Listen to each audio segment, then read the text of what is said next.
Thank you. Greetings, everyone, for joining me. This is going to be a brief one.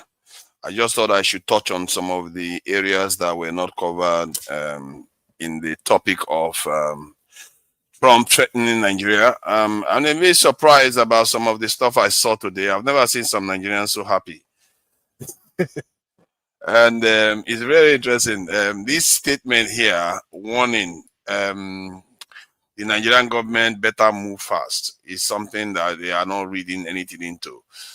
And there is also this video I want to play to show people some of the implications of what they don't seem to understand. And it's scary. I guess you can't always blame people. Not everybody knows these things. They think, even if there is evidence that these people don't care about those things, they think these people care about what we are doing. Like they think Tinubu is going to Washington and he's going to have a conversation with Trump, and Trump is going to do something, and they're going to come to an agreement that's actually good for Nigeria.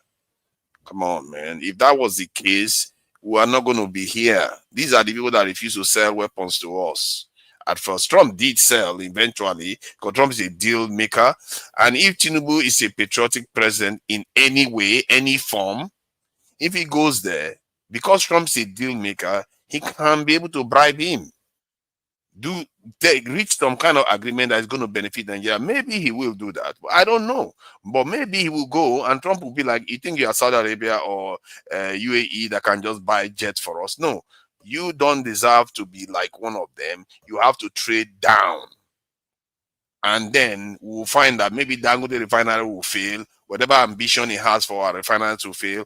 All kinds of nonsense that we think we are going to lead us to progress. All going to fail because that will be his job to administer it. And you think you understand the reasons why these people do what they are doing.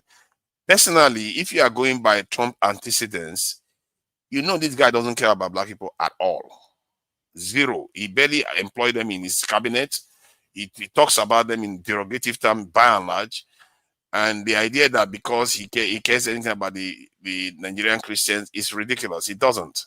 The only reason why he's talking, he hasn't even offered for them refugee. He's offering South African white people refugee status in America. He's giving them preferential treatment, even when he's looking to cap the amount of refugees that are coming to America. But yes, some of our people are naive enough to think that this man cares about us. If he has any opportunity to go after the black community, he will. He will, and he hasn't had it. He knows that the black community, they are not ready for nonsense in America right now. And when they come out, they are going to come out strongly. But we in Africa, we are a total disgrace to the black community overseas. When they watch us, I think that's the statement I Speak the Truth was saying, that when they watch the way some of our people behave, it's like, how can you not understand these people not mean you well? At least they've not given you any reason to believe that. They've not given you any reason. But we would like to believe anything. So this guy is a former CIA operative. Hear what he's got to say about how they behave, how they fight wars. Let me play this. And I can see all of you backstage. I really appreciate you guys for joining us. We are not going to have a lot of time here because it's Sunday. You know, everybody has to go out on Monday. So let's try to keep it brief. Let me just play this video because this is important for our people to see. Than it was when World War II broke out. So you think we're in World War III now, or the early innings of that? And I think World War III is going to be shaped by what we call proxy war. What is proxy warfare? Proxy warfare is when a wealthy nation state funds and trains and arms conflict in a less wealthy state, where there's usually some sort of civil disturbance or civil fight that's already happening. Much of what we've seen in the last 10 years is proxy warfare. Libya, Syria, Yemen. People argue that what we saw, even Afghanistan, Iraq, where the US was involved, was proxy warfare. Israel and Iran is model proxy warfare. Russia and Ukraine are also models for proxy warfare. So there's someone else funding it, and they're using that nation to do the work for them, essentially. Exactly right. You use a intermediate nation that's still developing to decrease the capability of your primary target, while you yourself conserve your own troops, your own weapons, and your own civilians against harm. Benjamin, what's your take on that in terms of us being at the start of the precipice of a world war, and it looking like a sort of a different set of weapons, a different way that we'll fight each other, and the internet and digital warfare being a part of that? I don't think since the beginning of the Cold War, let's go back to 1947 or 48, I don't think we've stopped fighting. I just think we're fighting wars of to wipe out terrorists and save Christians. And I see that some Nigerians are celebrating. Of course, I'm in support of stopping all aid. Like, seriously, why are we still collecting aid at this age? But some people are saying, well, he's not going to invade Nigeria. It won't be an attack. It won't be an invasion, just because of the way he put it, that he will be quick and sweet. But this man said that he's instructing the Department of War to prepare for possible action. And then he said, if we attack, it will be fast, it will be vicious, it will be sweet. Okay, I know that a lot of Nigerians are in love with Trump. But guys, history shows that help by invasion often make things worse, not better. I'm really hoping that he won't go through, because I'm really hoping that he wouldn't. Because going by history, for example, in 2001, when the US wanted to invade Afghanistan, they said that it would be quick. They said that it would be a quick, decisive military action to topple the Taliban, dismantle Al-Qaeda. It ended up being 2 decades of war with more than 200,000 people killed. And then when the US invaded Iraq to topple Saddam Hussein, they said that it would be quick. But guess what? State institutions collapsed. There was huge civilian casualty and years of insurgency. The death toll is estimated to be 150,000. And then the power vacuum created the conditions for new terrorist groups to grow. And that's how ISIS started. And then in Libya, they went in, they removed Gaddafi, but there's no more stable government in Libya. Libya fractured into rival militias and became a hub for smuggling and violence. Even the Somalia mission in the 90s, they called it Operation Restore Hope. When the US went in there, it began as a humanitarian mission to provide famine relief amid a civil war. in fact, they said it would take 30 to 45 minutes. But it soon evolved into a more aggressive state-building and counterterrorism effort, which eventually led to the disastrous Battle of Mogadishu in October of 1993. And the thing is, Nigeria has a lot of natural resources. We have oil. We have a lot of resources that some people are really interested in. Personally, I believe that nobody knows your house than you do. And I think that the best solution is for the Nigerian government itself to take care of business and tackle insecurity. For God's sake, we've been shouting about this forever.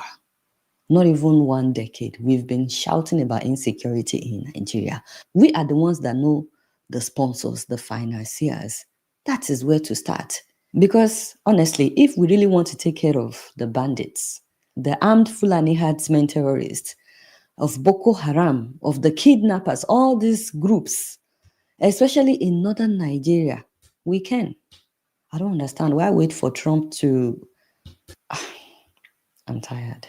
Meanwhile, I'm curious, can anybody explain why you think he would use the word disgraced country? Because he said that we may very well go into that now disgraced country. Like, disgraced as how? And you want to say the country you refer to as disgraced? About disgrace, I think we are kind of a disgraced set of people, if you ask me. We are supposed, we even don't understand our importance, especially to the entire black race. Some of the way we behave, my God, I really feel bad for our people. and our entire black humanity. And this one, and sometimes it makes me want to turn to a total monster. Like maybe that's what Nigeria Africans need. They need a kind of Stalin that goes crazy on them. Because this is sorry, Father, are you moderating or you want to gaslight? You want to gaslight panelists? Please let him speak. I'm not going to do that. I'm not going to do that. Let him speak. And he tried it with KJ. KJ didn't like it and he stopped, but he won't stop with me. I'm not going to have the energy to fight with him today. So it's like we Africans need a monster that will come in and just straighten things. No matter who is in the way, they guard them. Because what is the point? Because while we are playing, we are going to somehow get out of this peacefully, our people are still behaving as if they don't know anything. Human beings are really strange beings because we know the truth. We see the results in our hands. We know what America has done, like Adiola has just spelled out. But yet we'll say, yes, let them come anyway. Let them come. It's like that shows you that maybe human beings need certain kind of treatment to actually fix things, because you can't use logic here. Their feelings are hurt and they are going to demand certain things. They don't care where it comes from. Whether it comes from their arch enemy, they don't care. Whether that person is coming to kill them, they don't care. As long as that person kills one person first, then he kills them later, they are fine. That is how crazy it is. They would rather Trump comes right now. I can tell you right now, and I will ask that question. Would you be okay with Trump coming to Nigeria, kills Tinubu first, but later on he kills all your people? Would you be okay with that? Are you the moderator or what? I mean, I don't understand. Hold on. If you don't do that, we see KJ I'm not talking doing all that. the time. Are you the moderator? I'm the moderator. We see KJ talking all the time. People don't interrupt him like this. Don't do that. Because you don't like what I'm saying doesn't mean, because there are millions of people that actually wants me to say these things. It's not only about you anymore. You might want it for your people, but there are millions of people that will be out there hearing what is wrong with these people. Why are they believing in this nonsense that Trump is telling them? Trump has not shown you anything that he cares about black people at all.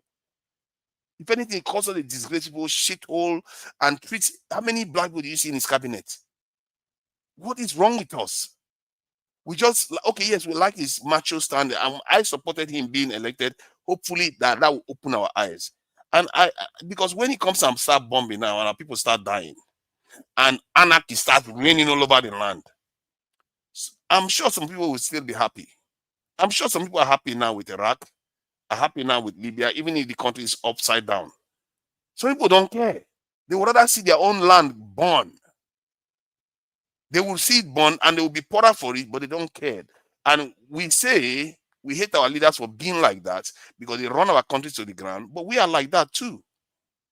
We would rather see the country burn as long as it gives us what we want. How about do the hard work and do what is best for everybody and the future generation? That's how they all did their own countries. And it's not even that hard for us now. All we have to do is tackle our leaders. Believe me, if you want to tackle America, it's not that easy. Those terrorist funders that you think you know, have you asked your government whom is behind those terrorist funders? Have you chased the paper trail? If you chase the paper trail, it heads back to them too. Are you going to go and arrest them? If you even look their direction once, you will vanish. Go and ask Iranian scientists or Indian scientists that have disappeared. That was a CIA official there that talked about how they use conflict that is already occurring. They don't have to create new organizations themselves, like they did in Iraq. They didn't have to create ISIS themselves. They took what was already there and amplified it because they use the people within the nation against their own interests. Because they feel aggrieved for one reason or the other, they will use them and they will happily do it.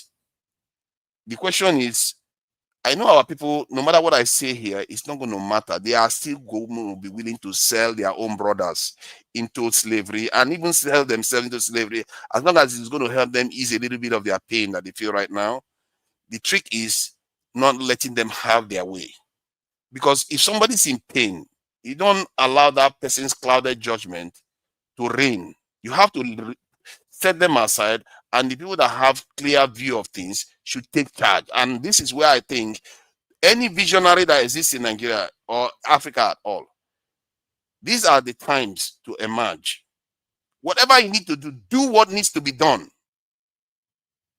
Because I'm sorry, it's not going to solve it. So slowly, it's not going to solve it. I came into politics thinking that loss of life, anarchy is wrong. You can't get to that point. But it looks like life is a strange thing. Logic doesn't work. Group dynamics, logic doesn't work.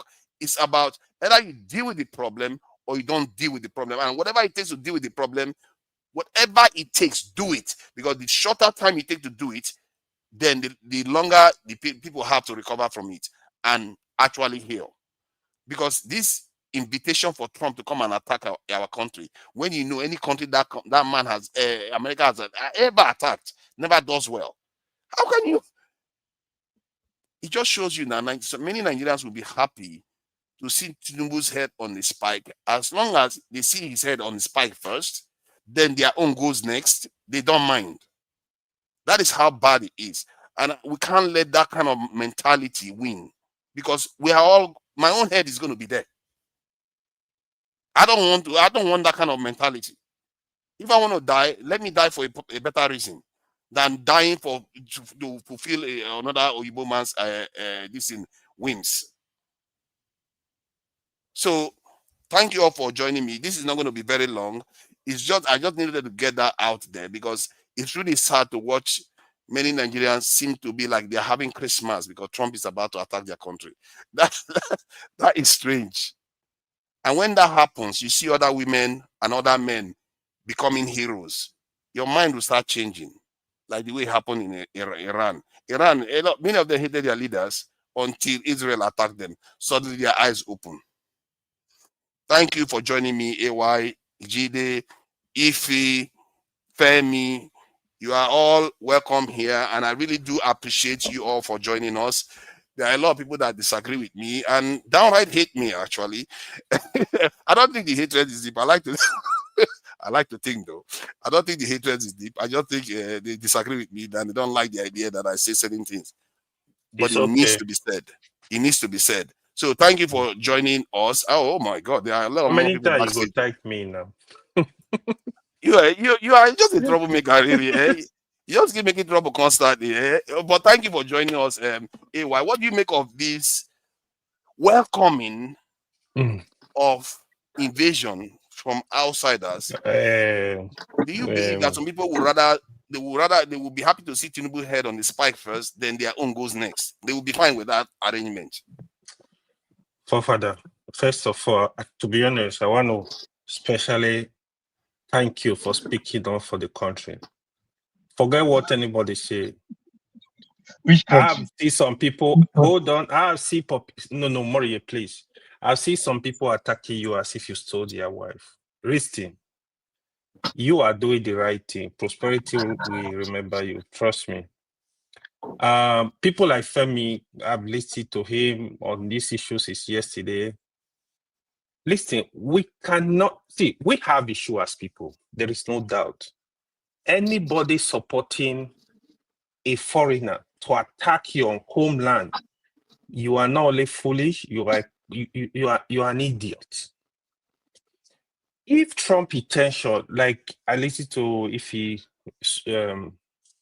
if Trump intention is to put pressure on Nigerian government to sit up, to fix the security problem we have all over the country, I'm 1,000,000% in support. If his intention is to put pressure on the government for Nigeria to be a better place for everybody, I'm 1,000,000% in support of that.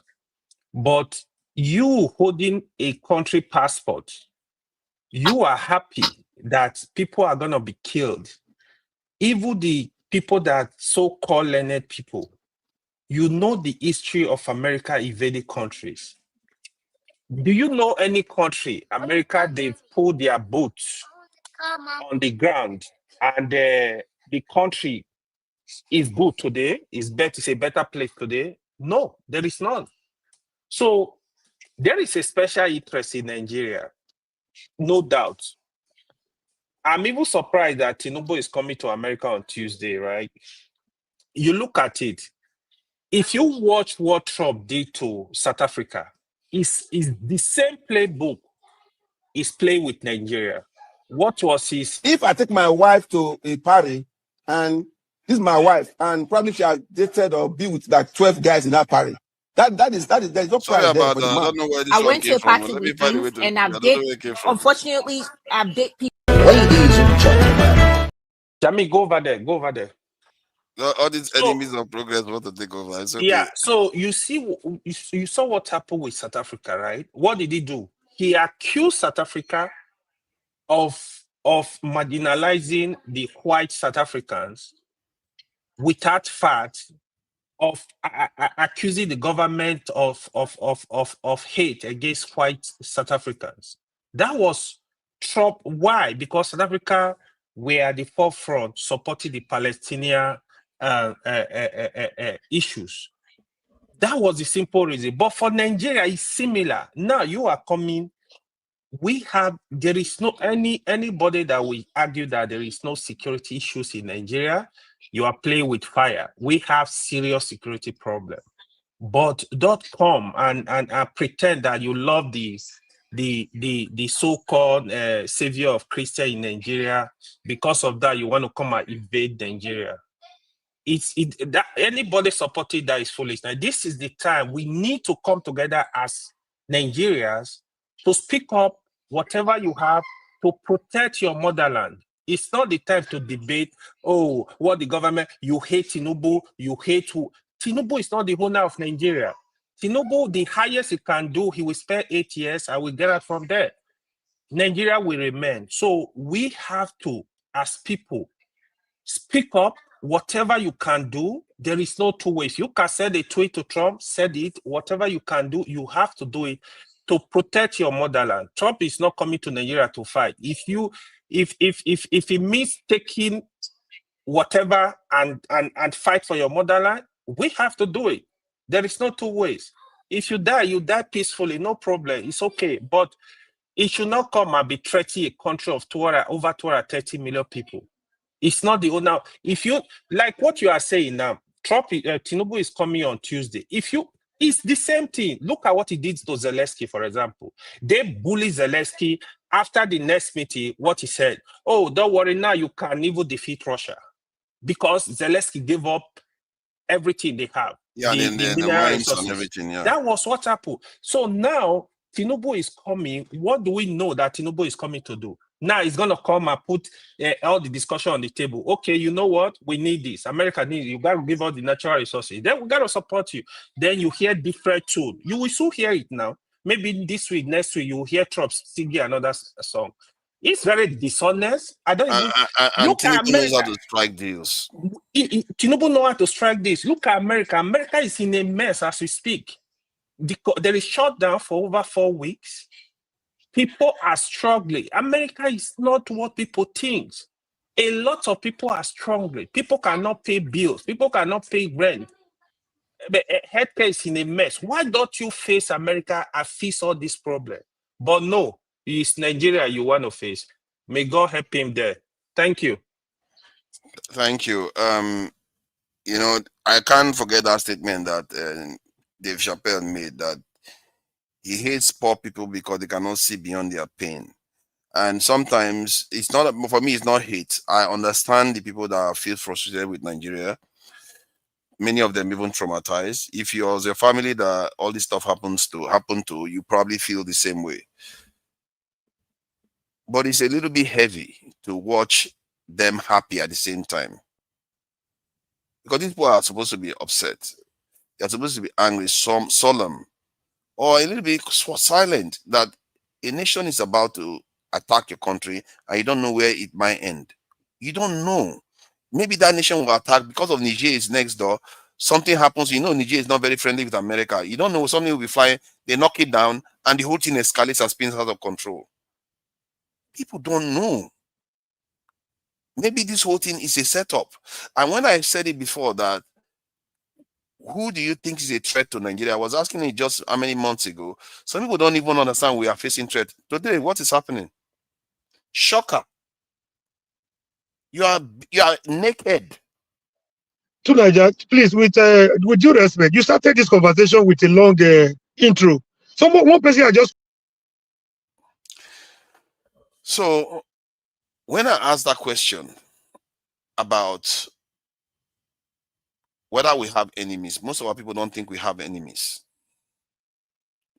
When I said anybody that is technologically more advanced than you, economically stronger than you, are a potential threat to you, they think it's a joke. Forefathers. It was always going to happen. This day was always going to come, and more is going to come until you do what it needs to be. When you say you don't have a nation, the reason why you don't have a nation is not because you don't have schools. Forefathers. Because you're not taking care of your national security. Yes, to Nigeria. Thank you. You keep reiterating the same thing. We all have differences in opinion. You cannot force your opinion down people's throats. Brilliant. Jide, please. He's giving a monologue. He's not forcing his opinion. Jide, I speak.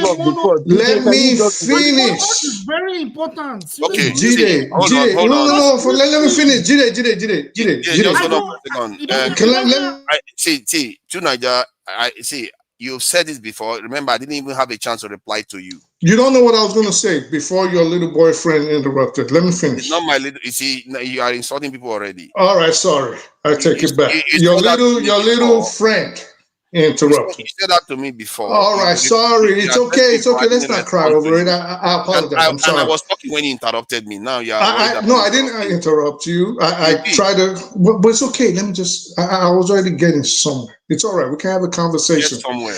Jide, I'd really appreciate. I actually speak in boards for a reason. Please stop interrupting me. Stop feeling that confident to do that. Let me finish. He's a grown man. He can handle himself. So, forefathers, you always make this submission. And what I just wanted to ask you is, and it's rhetorical, you keep talking about we need, basically you're going back to the same we need weapons things, right? You don't have the technology for that. It's all right. It's all right. You've told us the same thing over and over. So you don't have the technology. And this is what I always argued with you over. You want the same people to start with.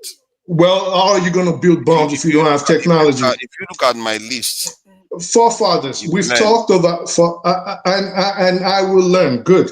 Let me finish. And I don't know why when you guys hear things that you are not comfortable with, you do this thing where you start interrupting the person. So you keep talking about we need this weapons because we have an existential threat. We need that weapon. But you want this weapon, which I always told you, from the same people that want to attack you now. You're not getting it. You're not ever going to get it. The best security Nigeria can give itself. Now, you see, now you just cover my whether you like it or not, the best security Nigeria can give itself is to be fair to its citizens, to make sure the lifestyle of its citizens improve, meaning you invest in education, you invest in agriculture, you invest in industries, you invest in the medical sector, you improve your basic infrastructures, electricity, roads, improve on your justice system. That is the best security Nigeria can ever give itself. Not all these phantom ICBMs or aircraft carriers that are not coming anytime soon. They're not coming anytime soon. So focus on the basics, build people that will believe in that country. And you can only make them believe in that country if they have a reason to die for that country. I don't know how that is so hard. Well, yes. Thank you. Then thank you for letting me speak. You've made that point twice, and I've not had the chance to respond. Now I will respond directly to it. First, he misrepresented my point by saying I was talking about technology. I refer to we have human beings there in Nigeria to secure the country. I'm sick of watching bandits ravage villages, towns for hours and nobody's there to respond because technology is not going to arrest them. America has the best technology in the world. Listen to that because that is very critical. They couldn't tame even Afghanistan with the best technology. They needed human beings. In Nigeria, we have human beings in abundance, jobless human beings. You know, when you give one person a job, you create economic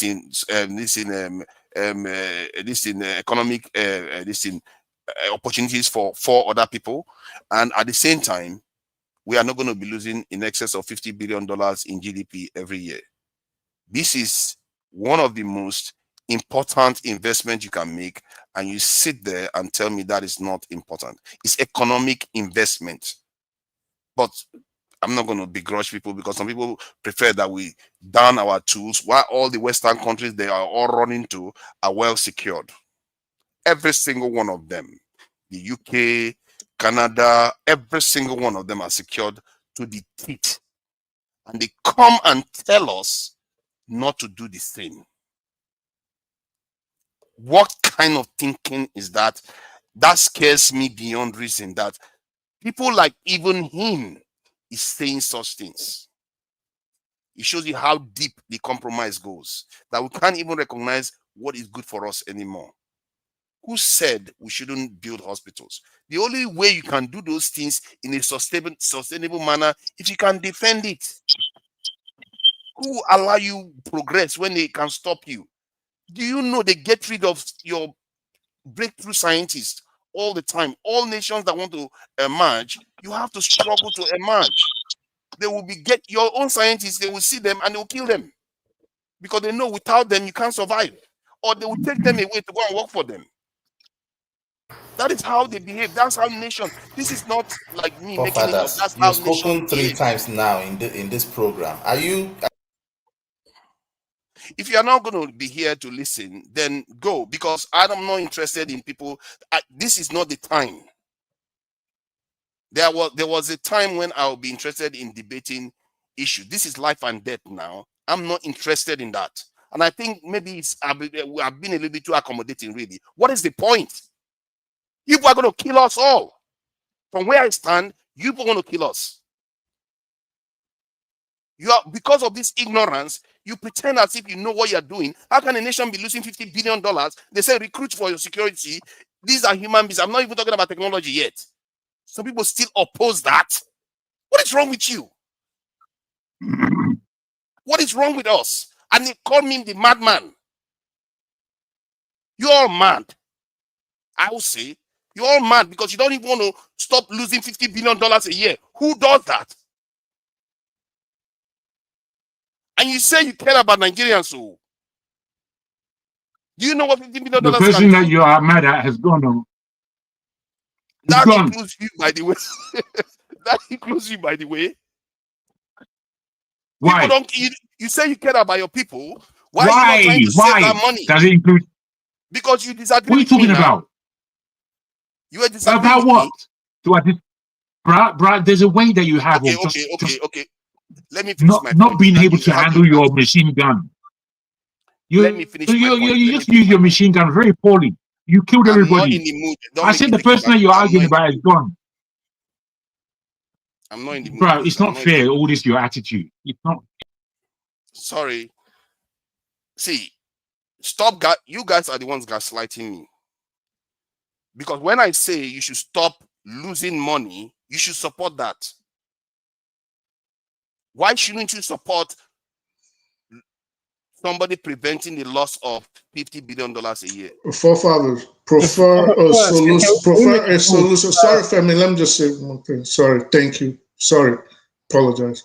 Prefer a solution how Nigeria can stop losing that money that does not include the kind of guidelines I put on the ground. For example, educating the people. Forefathers, please. Can I just say something real quick? I'll let you know, please. Yeah, go ahead. You're a gentleman. Whilst we can listen to you and we can agree to disagree. However, I think it's also a good thing to. I'm not trying to teach you your job. I can't do what you do, but I know you're trying to moderate, and at the same time, I also think it's best to allow people say their beats, even if you don't agree with them. That's because at the end of the day, you're trying to moderate. I'm not trying to teach you a job. We're here for a reason. Yeah, you are right. Can Maybe I that was my say mistake. something? Maybe I should just have So had the Fofadas monologue and is ended the giving a show. monologue. He's not saying everyone should not express their views. No, Jide, I understand, but it gets to a point. We all watch TV programs. It gets to a point when someone is moderating. I mean, I'm not a professional, but I watch people moderate. There's a way to moderate. I'm not saying. I think maybe it's my mistake. My mistake is bringing people in. Maybe I should have just monologue until I'm ready to bring people in. Some people can do that for 1 hour before they bring people in at all. That is the normal procedure. It's just that you are all here when I'm monologue, because I feel like it's maybe rude to keep people backstage. Or some people don't even share the link so that it looks like you're just watching. Then later on they share the link. So that is how it is done. The reason why I'm saying this thing, because at this critical juncture, it's not necessarily about debate anymore, because now the rubber has hit the road, and I've been warning about this about day that is going to come. Many of us don't even believe that we had enemies, that we are ever going to be attacked. And I mean, a lot of you have said that before. We'll never be attacked. Why would anybody attack us? Can I say something, forefathers? To be, with all due respect, you are being rude and being disrespectful. You can take me out anytime you want to. Who are you? Because you are moderating. You think just because we disagree with you, you don't do that. What did I say to you? Listen, hold on. People have right to express their opinion and their feelings. Yes. Just like you do, but you can't come and threaten people. People, if they disagree with you or say something, you take them off. I said, this is I'll take them out. I'll take them out. No, you don't have no right because I'm to do hosting. That. They haven't I have said a right. anything wrong. Everybody, no, you are interrupting me. You're not letting me moderate. It's okay to disagree. Do you understand? This is not about disagreement. It's about moderation. I do understand. But it's about moderation. If you don't like me, if you don't like how I moderate, then you can leave. This is not your show. It's not your channel. I literally created the show. It's not my channel, and I'm allowed to host a show. Don't come here and think see. If you don't like how I moderate, don't come here and think you can. Hold on. I'm not bullying you. Yes, you are. You are bullying. I'm telling you that. See, no, you're not I'm not stopping from talking. You cannot tell enough. me. I'm not going to I'm not going to keep debating this. Okay, you are wrong. You are rude. Hold on. You can go. It doesn't matter. You don't have to be here. I shouldn't have brought people in. No, see, why do you people keep saying moderating? It's not how to moderate. I'm not moderating at the moment. Forefathers, you my guy. Allow people to talk and see. Hold on. See, I'm not going to allow people to tell me how to moderate. Forefathers, but we saw you do the same thing with KJ now. Abba. Forefathers, and I apologize to him. And I apologize to him. I said you should allow him to moderate. Has anybody apologized to me for not letting me moderate? It's not a matter of apologizing, forefathers. I apologize to KJ. You say things to KJ as well. Forefathers, you my guy. I apologize to KJ. But let's look at ourselves in the mirror. Abba. See, hold on, Niger. Forefathers, what is going on here? People for doing certain things. Let me finish what I'm saying. It's the height of why is it that when people come here, they feel like they own the place? Because I just no. Forefathers, I think I cannot say certain things now. I think everybody wants a balanced conversation. If we're being honest right now, wait, but hear me out. I understand, but hear me out. Two people that would have been on Audie's side right now are gone. All of us will more than likely be speaking from the same perspective. We're not going to gain anything if it's an echo chamber and we don't have dissenting opinions. You know what I mean? So it's good, especially since you have a position that we all know. Let people that have an opposing view be on, and that makes for an interesting show. So you can ask them questions. A lot of times, but that's it. But you need opposing views to make it very interesting. Just to be fair, and I don't think that's what you do. But bring Iffy back, bring other people that will support Audie, and let it be interesting. You see, this is why I like KJ. KJ will just end the stream. If you guys don't like it, you just end it and go. What I could just do is because that's what happens. Because that's not true. He has threatened to end the stream. I don't even agree with a few KJ times, sometimes. and they stop him. It's not even true. No, he has threatened to end the stream. It's not true. He has not threatened to end the stream. Forefather is not true. KJ has not threatened to end the stream. Okay, It's that's not fine. here. Yeah, I I'm don't even lying agree now. with KJ sometimes. It's not true. Let's Okay, not do I'm this lying yourself. then. I'm lying. So, how many times have you heard me lie about somebody on this panel? Forefathers, You are telling me you know it's what? not Let's true. continue. Let's just moderate. Just See, let hold on, forefathers hold on. land. See, Just let him land. I Just respected let your him land. input. I respected your input earlier on, but you have stepped over the line, telling me what other people think and what other people don't think. You may not like. You may not like how I moderate. You may not like how I moderate because you what our people like to do is they like to Take me form out. It doesn't matter. Take me out. like the way they do to Let's continue Dangote. They want to drag everybody down with them. No, Femi, don't go. Continue. All I You said can take was, me out. I don't if give I a was damn. saying, you see that, Have you ever seen me talk this way before? all I said was that we should stop losing $50 billion. Take me out. But he said, you know what their energy was? How dare this guy even say that kind of stuff? I beg. Forefathers continue. Listen. Let Forefather finish so he will continue. Forefather, please. I'm supposed to finish what I'm saying. Let Forefather finish so we'll continue. You can't even dream of bullying me. Tomorrow is Monday. Even Jago is already You can't tired even dream of bullying me. shenanigans. Okay, it looks like you are not interested in being here, so maybe you can leave. You can take me out. It doesn't No, matter. I don't need to take you off. You can leave if you are not happy to be here. You can take me out. I don't have to leave. Take me out. No, stop. No, just stop it. Femi, I don't know what. calm down. You hate You hate know me. the way it is now. Femi. Have you ever seen me this way before? Hold me. You hate me hosting a show. Jago, but have you come seen me on. like this before? I don't No, I understand. understand. Just calm down for a while. Please, a little patience. Forefather, finish. Can I speak to you? Why are you here? Forefather, can I speak to You you? hate me hosting a show. Why do you have to be here? Forefather, can I You don't speak have to you, sir? Can I speak You to can you? have your say. No. This is why they're going to invade Nigeria. My point is that if you hate somebody, you dislike them, you don't want them to host a show, then why are you here? Because if people That's that the wrong. let's say someone, Your somebody premise. that is Your happy to premise is. listen to me, Your premise is wrong.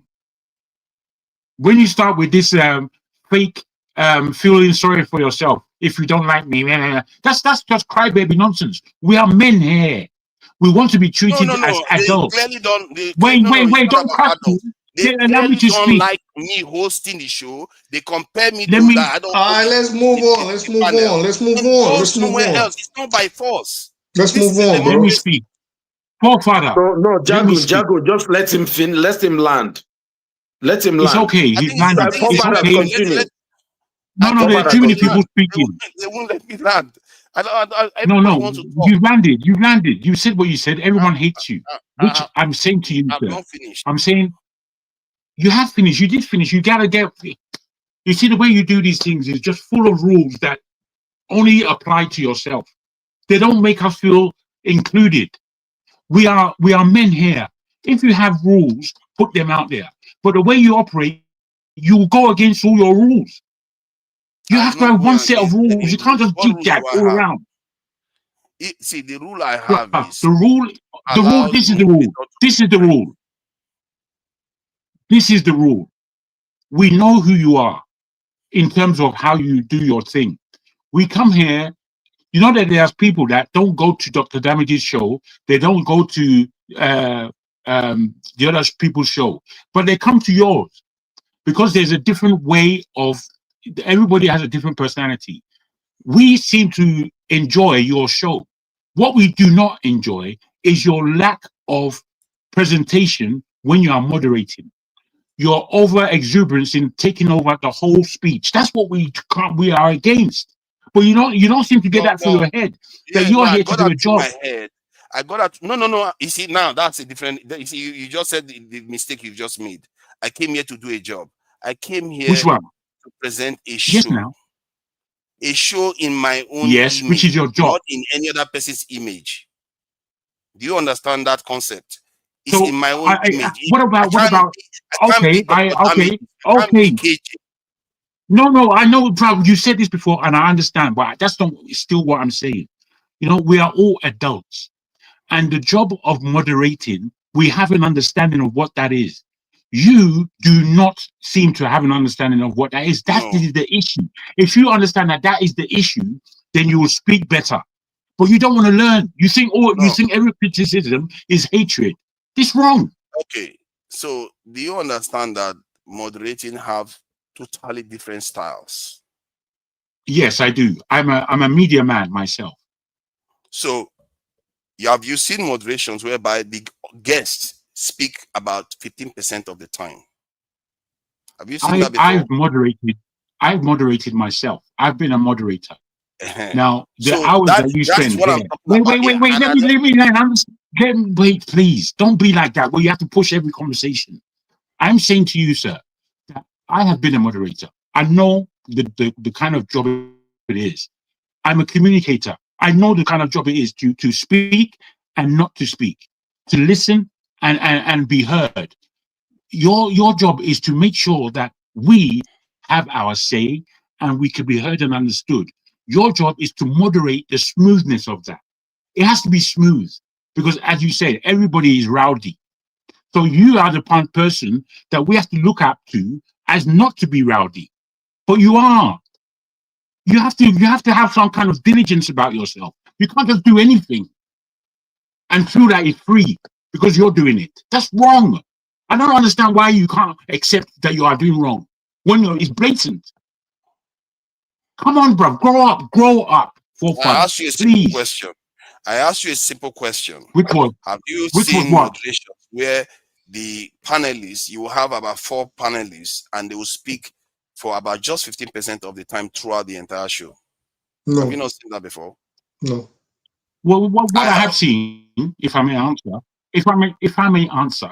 what I have seen is that moderators that are speaking on a certain subject would give more air to certain people who are speaking specifically to the question. Though there are moderators who do that because the questions that come up have to be answered. And those people who have a good sense of appreciation of how to answer these questions are given more air. That is what That is when a moderator shines. A moderator shines based on the kind of questions he can put forth to the people on the show. So it's a discussion. You have an opinion. There's nothing wrong with that. But you don't go into a lecture. You don't go into a monologue. You let your guest, and a good interviewer lets his guest shine. That is a good interview. This is not an interview session. All right, if that's how you take it, I don't know. Okay, let's continue now. I don't understand how that's the last word I've got to say on it. Good. Thank you.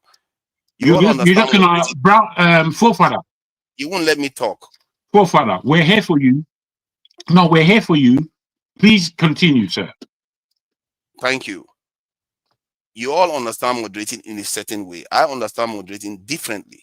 And especially on a day like this, when things are slightly different, you allow people to talk. The first thing a guest did here today was, I bet he even spoke for 1 minute. Oh, are you going to start talking now? And all the rest of it. It's like, what is that? And now they've derailed the conversation. Whatever is happening, we're actually having a conversation about our nation possibly being attacked, and the reasons why national security is very, very important. And many of us will say we care about our people, but when this critical point is being discussed, instead of all concentration should be on the fact, because they hate it, for some reason, they hate the topic. Don't talk about it. Talk about our people just eating. Are we animals that we live only by food alone now? And when many of us go to church where you hear, oh, you don't live by bread alone. But somehow it's only about food we care about. I don't understand the logic. Personally, I'm fed up of it. And maybe what I'm going to be doing is I'm just going to be having monologue sessions and not bothering, because sometimes one gets exhausted for a while. Maybe give it a break of interacting. It's not by force to be doing this type of stuff where you come online and then people start jarring at you because you have your own opinion. I'm not saying you should not have your own opinion. I'm just saying that don't stop shutting mine down. I might rant for a bit long. Yes, that's true. I do rant for a bit long because I don't see anybody ranting that way. Nobody's saying anything like that. Every day I wake up, I think, okay, how did we get ourselves into this mess? I wish our forefathers, somebody was warning them about some of the mistakes they were about to make. But maybe it's down on me now that just warning is not good enough. No matter how much you want, nobody will listen. This is why I say experience will teach us a lesson. Maybe when we have some very, very terrible experience, we'll know. No matter what you say, it's not going to matter to anybody. No, they will not care. And even if everything I've been saying is coming to fruition, there's a reason why I prefer Trump being in office. I predicted this type of stuff is likely to happen. Some people think we are not going to face a security risk. We are facing it right now.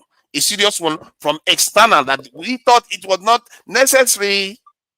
You were all wrong about that, but you are all somehow still correct, even when reality is bearing your arguments to be wrong.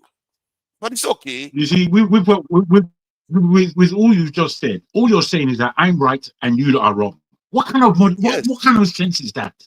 That's what you used 15 minutes to say.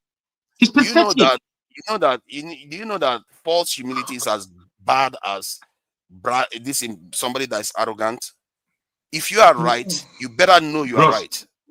Let's carry on with the show. Let's carry on with the show, please. Now, we don't need a lecture. We just discuss everything. Well, maybe bring in Femi because he's been waiting and he's obviously upset. So let Femi speak. I haven't said anything. I understand, but maybe you want to calm down. Hold on, Jide, 1 second. It's nothing against you.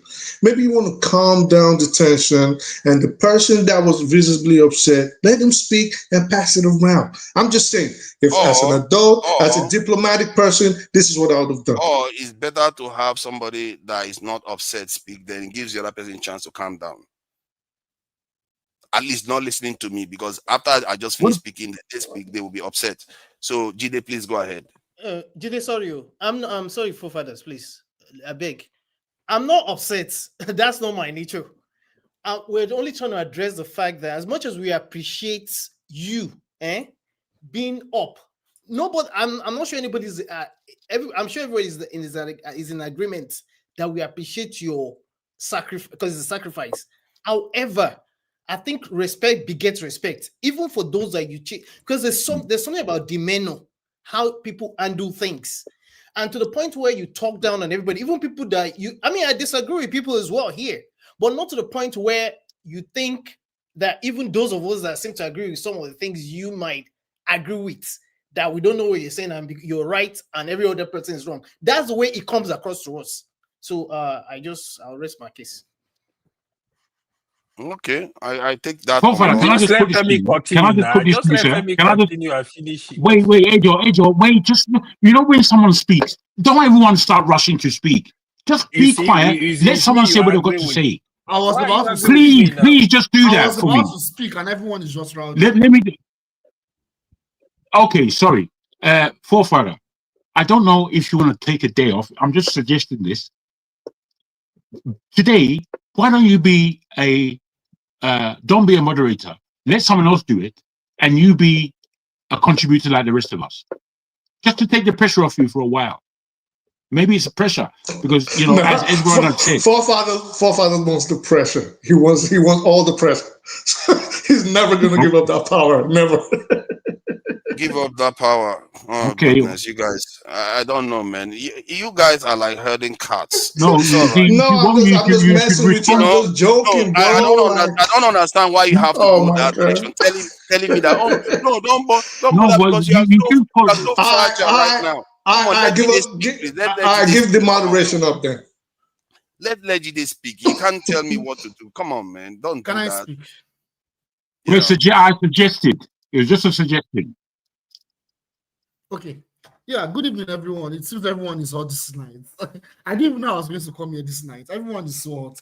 And I missed the last show. When this night I just came across the link. I was like, oh, there's a show by 8 o'clock. I was like, okay, let me join. I didn't know there was already a show going on where you guys already had some issues. I don't know, but it seems like a lot. You guys are hot right now. Anyways, for me, like everyone, I've always said it on this show. Everybody's entitled to their opinion, and I disagree with so many people on so many things, right? And I learned from so many people as well. I learned from different perspectives, in as much as I disagree with different perspectives. Forwarders came, he's organizing a show, and he's giving his monologue. And I see one thing we need to understand. No. Don't talk about that anymore. Let's Jago, continue with the show. Jago, don't do that. You are not the only one. You see, what is this, Jago? You need to stop this now. I'm telling you now, because you started it even on the other show. You started at me, and you came here and you've been doing it. I've allowed you to carry on, but you are being disruptive now, and I'm calling you out on it. I think don't do that anymore. I've had enough. Allow him to speak. Let's move on. I think the only way we can get better, like politically is not just by always speaking and disrupting people, but always listen. We need to always have the habit of listening to people, even if we don't agree. There are so many people on this platform. I disagree with them, but I listen. We should always learn to listen to people. Take our time to listen, even if it's going to spend 30 minutes. Let him land. Then you can now respond and say, hey, guy, you are taking too much time, but listen to him. That's my first perspective. You see, it's very unfortunate that we are in this mess. And the way we are reacting to it, I'm very disappointed. I think even using the word disappointment is an understatement. In fact, it is very pathetic. It is very deplorable. Our reaction to what is going on right now in Nigeria is very, very sad. Our reaction is very, very sad. It's very disturbing. It's very, very disturbing. A foreign country, a country that is known for genociding its own people. Its own people, they are coming to tell you they are coming to save your country. And you are telling them to come. A country that genocided its own people. I'm saying it again. A country that genocided its own people. Who did they genocide again? The indigenous people of that country. Okay. They genocided them. Not to even talk of the fact that I want everyone to listen to this. Since after the Second World War, the country that have committed the worst atrocities all over the planet is that same country. And that is the country that is coming to save you. A country where we say, no country in this world has had so much dark history towards black people than that country. That is the country that is coming to save you. A country that used nuclear weapons. No country has ever used nuclear weapons. They used nuclear weapons after the Second World War was done, and people of other countries have sacrificed their life. That country, they carry their big head and use nuclear weapons. That's the country that will come and save you. The people they use nuclear weapons on, the damage is still there. That's the country that will come, just like they went to go and save them in Japan with nuclear weapons. That's the country that will come and save you. Think about it for a second. The country that orchestrated the problem you are complaining about, backing the problem you are complaining about, they are crying about, they are now coming to say that they are coming to help you, and you want them to come and help you. It's like saying, man, it's very sad. See the way we are talking. It's very, very sad. A country that enslaved our own people and made the descendants of people that enslaved to be lost for life. That's the same people that want to come and save you. Why are we lost? And those people that were enslaved, they are watching our behavior now. What is our problem? They are watching our behavior.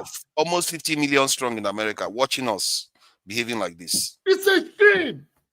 They will even deny themselves being part of us because of how stupid we are. Do you think they don't have sense, those people? They have sense. They know they are from Africa. But they will deny it because they don't want to share with us. Because of our stupidity. I was talking about it yesterday. And I'm hearing some things this afternoon when I was driving. And I'm like, God, I can't believe our people can be talking like this. I don't care who is in power. The fact that the enemy that orchestrated the problem in the first place is now telling you they want to come and save you. They're able to galvanize everyone against that enemy in every way. in every way possible. That should galvanize everyone against that enemy. Every way. We should forget about our differences. We should forget about the incompetence of our leadership. We should go against that enemy. We should cut ourselves away from that enemy. But instead, we are clapping our hands to welcome that enemy. Something is really wrong with us. Something is really wrong with us. I'm talking about a country that lied to kill over 500,000 people in another country.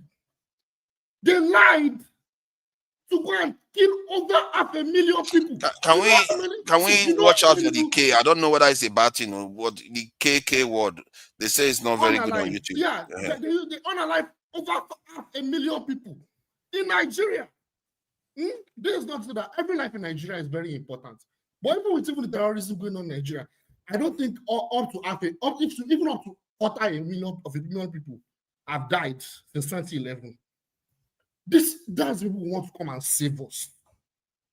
What is wrong with us? Why are we like this? Why don't we want to learn? Because the only way, see, Latin America, countries like Cuba, like Venezuela, all those countries that see the oppressor up there, that see that evil country, do you think they are stupid? Do you think they chose to just hate that country? No. They decide to choose destiny in their own hands to organize and kick out that evil empire. We want to do everything to see that evil empire as our savior. As our savior. The same savior that enslaved our people. The same savior that is orchestrating the violence in our country right now. See, the untapped resources in our country right now, they are looking at it, and in fact, they are doing everything possible in such a way that they can get those resources. And Jide, let me ask, could it be, because I know Elon Musk wanted our lithium, he wanted to extract our natural lithium, and Nigerian government said he has to process it in Nigeria. Now, President Tinubu could go there, they will tell him, Elon Musk, he's close to Trump, he would tell, for me to ease this on you, give us the lithium, and Nigerians will be none the wiser. They'll come back, sign their deal, and he comes, take the lithium, and Nigerians will keep exporting wealth overseas and importing poverty, continuous direction, and they don't even know what the sad thing, they are playing into that card. Like this thing that happened, it's an opportunity. It's a big opportunity. Because a president of that country to come and tell you they are sending military, or they may possibly send military to come and invade your country. A country like Nigeria that has the largest population of black people, all they need to do is go to United Nations and open a responsible government, open all their yash, talk about how they are orchestrating the killings of people in northern Nigeria, how these NGOs are involved. Look at what Iran did. Look at what Venezuela did. Why do you think they have not gone to go and fight Venezuela and Iran? Why? Why do you think they've not? But don't you think that our people are not ready? Our people are, what you just said just now, if the Nigerian government did it, many of our people, even some of us that are reasonable, will be against it, because they would think, you are going too far. We are not going to be able to travel to America anymore. Because of our stupidity now. It's because about that's the point. We are slaves. What are we going to do if we cannot travel to America? Where are we going to go? Well, I don't think it would be smart in any event to try to antagonize. You went in diplomacy, okay? You always have to look at the antagonist and look at how far he's going to push it. And if you push these people too far, I guarantee you they will do whatever the hell they want to do, and the heavens are not going to fall. All right, you're just going to destabilize your country, even though they know it'll be to the detriment of the security of America. So you don't want to push. You want to use the carrot and the stick approach. You want to approach them diplomatically. And this is what I think, Nigeria should do. It's not about, if you go to the United Nations and try to embarrass them, they will top it up a notch. You going to the United Nations was the start of all of this in the first place. You making that speech against them with what's happening in Gaza is the reason why they felt slighted. That was one of the main reasons. And you yourself have actually said that on here. So these are the same people you want to take to the United Nations and start ratcheting up. You're going to lose, all right? So what you do is you reach a compromise with this kind of people. This is what you do. So the best approach, this is the best approach. Well, you just mentioned some of them. So the best approach is what Nigeria is doing now. They let out a statement. They let out a statement, and then they let people know, the world know, this is what is going on, and this is where Nigeria stands, and this is how we're viewing America's antagonism towards us. This is what Nigeria did. Now, the next thing is to sit down. If there's going to be backroom deals like you just alluded to, we don't know. But I think this is the kind of thing they will do. They're standing the ground like a sovereign nation. Good. They're weak. We do know that. Diplomatically, they're weak. Militarily, Nigeria is weak in all aspects or ramifications of the matter. Nigeria is weak. But you are dealing with people that are irrational, people that are crazy. If you don't realize that now, realize it now. It takes America nothing to put an aircraft. It takes America nothing to put an aircraft carrier on the shore. Of course, you're going to shut me down because you don't like you just said. Now, I'm not trying to shut you down. I need to get the point you just made. Did you just say it would be okay for us to give up our lithium for peace of mind? At what point did I say that? That's what I'm asking now. At what point? I'm asking you. At what point did I say that? You said I alluded to a. Jide, can you try not to attack him? You said I alluded to a deal being struck. And the deal that I mentioned was that Elon Musk could just come and I said, like you alluded to. Yeah, like I alluded to. But are you saying that is okay? I said it in the sense that it's not actually okay. Are you saying I'm not saying it's okay. I'm not saying it is okay. I'm saying these are possibilities of what might happen. I said, now, if a backdoor, can I please finish? You interrupted me. Yes, for good measure, and I actually didn't interrupt you. I'm not here to compete with you. Let me finish. No, I'm not here to compete with you today. I know you can speak, but just let him finish what he's saying and try. I wasn't interrupting you. I was speaking to Forefather. I have no interest in competing with you. Let people speak. Because other people need to speak. People think you're going to win a freaking medal in this shit. And all I'm saying, Forefathers, is very simple. When in diplomacy, you look at who the person sitting across from the board from you. You have to be able to gauge that. And I think at this point, the Nigerian officials have been doing that perfectly. They have tried not to escalate. They've tried not to force America's hands. Because if you force America's hands, they're going to carry out that action, whether you believe it or not. So what Nigeria are you is saying trying, that they are playing the South African game? I'm saying Nigeria is playing a diplomatic game. So what Nigeria is doing right now is not force America's hands, not to ensure. Can you put your hands down? I don't have a gun to your head. So what Nigeria is doing is make sure that this does not escalate. It is chess. It's not checkers. This is where we're at right now. If the Nigerian officials insist on a confrontation, let me finish, sir.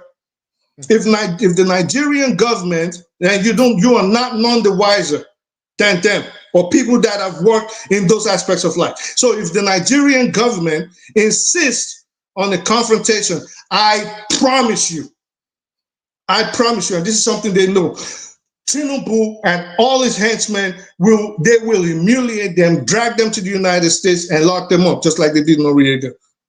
You are dealing with a bunch of crazy. Hold on. Let me finish. It is overboard because you think this is a game.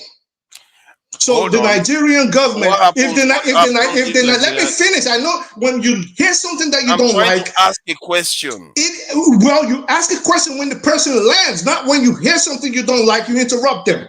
Do you know you actually interrupted somebody? You interrupted me. Do you know that? No, I didn't interrupt you. No, you interrupted me. Because your words were not important enough for me to interrupt. No, you It was interrupted Femi me. that was also supposed to speak. Your words are not enough for me to interrupt. I didn't interrupt you. I had no interest in having this discussion with you. I was interrupting. No, I didn't. And if I call him your little boyfriend now, you're going to get upset. Wow, people are really sore today, but it's all right. Maybe they are not getting the logic through. Jide, please round up so that Femi can speak. Yeah, I was going to say that. You see, I've always said it on this channel. When you have a country that is so aggressive and it's coming to dominate you, you have to do everything to make sure you don't have any concession and stand your ground and ensure that you always maintain your sovereignty. Your sovereignty is more important than anything they bring to you. It's more important than anything they bring to you. So if you're talking about negotiations, what kind of negotiations are you going to make with this kind of people? Is it to make concessions? How many negotiations have you done on the diplomatic level? So now you're actually... He's now interrupting. I'm about to finish what I'm saying. And okay, so what I'm saying is, at the end of the day, we need to know that we're dealing with an enemy, and we have to treat that enemy as a real enemy. If not, we are going into a deep old problem that we may not be able to get out of. Honestly, I'll stop there. Thank you. My fear is that we probably think that we are going to hack this thing without any hard work. And I think why Nigerians love this is because it doesn't require any action from us. Please, Femi, go ahead. Okay, so I'm not going to rehash any of the things that I may have said previously because it would just be a waste of time going over another thing. And just like to Nigeria said here, no one's gonna win. I mean, none of what we say, like the damage always says, none of what we say is gonna change Nigeria. So anyway, at this point, I think truly that of course the government, whichever government is in power, it could have been Buhari or whatever, at the time that this reaction from Trump or whoever was at the helm here had come up with this reaction. So I like what they're doing. Irrespective of how we feel, because just again, like Tuna just said, you cannot win because, like we all know, like right now, might is right. Might is right. So my thing is, it's fine that they're handling it from the point of diplomacy, if you will. Even though I don't even know if we actually have a functional ambassador in US, because at the last count. The Tinubu government has refused to even appoint ambassadors, as far as I know. So the escalation, obviously, again, irrespective of what we think, and the fact that he finally has decided to fly here and try to get audience with him. Hopefully, they're coming with as many people that are knowledgeable. Because one of the things that I noticed that has been destroyed, apart from a myriad of institutions. Recall we used to have a lot of bright people at the Nigerian Institute of International Affairs. I don't even know what the state of that place is right now. That's where you had the likes of Bolaji Akin, Bolaji Aji, Bola, and there's a lot of them. Some of whom we can't even Bolaji Akiyemi. Yemi and co. There's a lot of them. You can't even recall a lot of them. So anyway, so the fact that we're trying from the diplomatic level, and of course, ultimately. If it's gonna come down to now seeing them actually invest in trying to curb just the general insecurity itself, and it's not just going to be attacked from just trying to kill terrorists or try to attack banditry. There's a whole lot of things that's wrong with Nigeria because why they continue to keep politicking, because you know the thing we've heard throughout this year for the most part has been people defecting from other parties to APC. And it's so unsettling when you wake up and all you hear about is how all of a sudden people that probably did not have aligned with him at all suddenly think Tinubu is the best thing since sliced bread. Listen, I just feel with the potpourri of comedy that we see, you tend to now realize when you take a closer look that perhaps as much as we look like we're divided along ethnic and religious lines, when you see the likes of the Enugu state government, a lot of people would have sworn that would never have defected. you begin to wonder, wait a minute, I thought we were divided now. I thought it was Igbo versus Yoruba. How is it? How come all of these people are now going behind him and we're not even taking the serious things, including the economy, agriculture, everything that has, like, we don't even look like a serious bunch. So that while the majority of us are busy fighting ourselves, Biafra, rightfully so. I mean, in some cases, these people, they know where they are meeting, and most times they do their meetings at night. So sometimes I even wonder whether they're just sitting down somewhere making fun of all of us. I'm not sure at that point in time they're bothered about whether one person is a Boko Haram or it's not today it started. So I think I like the fact that if anything, if there's one thing I can take from it, the fact that it's jolted us into position, even though it doesn't make sense that it had to take this. But ultimately, I'll land on the point that I said that whether people like it or not, me, I am not emotional to the point where I will now blind myself and think it's just about Christian genocide. I'm a Christian. I've said it already. It's not. Yes, it's obvious that there are situations where there's deliberate attempts at eliminating Christians, but that's not what it's all about. It's just general madness and insecurity, and the fact that we don't even know what we're doing. So I'll just keep it that way. I'm not trying to repeat anything I've said. It's good that they're doing what they're doing. Thank you for that. And I think it's One Africa. So yeah, One Africa is. Let me ask a question regarding this. Do you think some Nigerians will be happy as long as the President Trump comes and corrects Tinubu by putting his head on the spike, even if the next person their head is going to be on the spike is probably us? If that is the case, would you be okay with it? Like, first get Tinubu, then come and take us. Would you be fine with that? Well, it's nice to have to be here again with everybody. Forefather is like an abusive husband that you keep going back to. So somehow we like his style and we do criticize him. His main friend here is AY, who you see everybody criticizes him here. Your mouth. AY didn't say anything. For AY, Forefather can never do anything wrong. I don't know why you just face what I didn't criticize him. started again. I was even talking to you see. His darling is like, don't leave me out. Don't leave me out. Just one. Jide said, I love you more than anyone. Wow. There are some people that are more geopolitically aware than that are not that, but it's okay. Go ahead. Monkey no fine, but if mama like her, you see, Forefather is a beauty to behold. Monkey now, it's okay. If you don't understand that, I do understand. Go ahead. Yeah, but look, fake Africa, is very petty. Just face your front. This is actually on a lighter note. I'm not even, look, I think everybody, I'm trying to come in peace. I'll tell you, the reason I join Forefather most times is to make sure, I just want to make sure that we have divergent opinion. Because, it cannot be about how one person thinks. Look, when I remember when earlier on, when I Speak the Truth started coming to the show, that was maybe after me. But, he just went after me hard.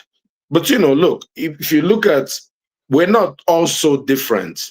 He has his own bias. I do have my bias, but we're going to respect each other. He spoke very well tonight. When the Gaza thing was going, I was on the other end. I believed it wasn't our problem. I still believe it wasn't, it's not our problem. But, but people were after me. It's like, let's just have our own. Some people said, if you don't believe, if you don't speak, you're stupid. AY went on tonight again. If you're not do this, you're stupid. You're this. We don't have to call other people stupid for not towing our own line of thought. What's the freedom we have? Freedom of, thoughts and freedom of speech, freedom of association. Don't we have that? Forefather, I'll tell you, also the way you took out people tonight, that's exactly why Nigeria is where it is. You see, Imagine if you were given the Aso Rock position today. You'll be like, no one can do anything. Imagine, like, if you had power to take people out, this is how you'll be unaliving everybody. Like, this person, I don't like, unalive him. But you're here every day criticizing people. See, well, you are for benevolent dictatorship. At the same time, we have issues following rules. Like in the UK, they have more than 1 million convictions, criminal convictions every year. In Nigeria, they barely have any, 30,000 or so. So we as a people, we have a culture of not following rules. And whenever anybody tries to enforce it, we think that person is a dictator, even when they are actually being normal. Well, you see, that's perspective. You see it as normal, but guess what? If we vote on this platform, you lose. And that's democracy. I know. But if you go to an American panel, you obey their rules. That's the problem. No, actually, you're wrong. In America, you're judged by a jury of your peers. No, I mean on an American show. If Nigerians go on an American show now, they will not make all this noise they are making. No. This is not about noise. I'm saying if this is America, we'll take you out of the show because we'll judge you as the jury and get rid of you. I'm just telling you things, so you can't understand. Move a moderator from an American show. America, we impeach president. We can impeach you and get you out. Not on any show, not on a YouTube show. Well, we can stop watching your show. But anyway, we like you. Block people like crazy. Like if you say the wrong thing, they block you from the chat. Not to mention coming on their panel. You will not even step on their panel at all. Look, I do one thing. Let me just lay this as a marker. Nobody wants foreigners to come and invade their country. I continue to say that. What I said, and which is what I speak the truth, if you, and he's saying it like as a solution. I'm saying this should have been before as prophylaxis. I'm saying this should have been done before. If you want people to align with you in the days of trouble, how about getting them engaged? And people say, no, there's trouble now. Let's not speak about that.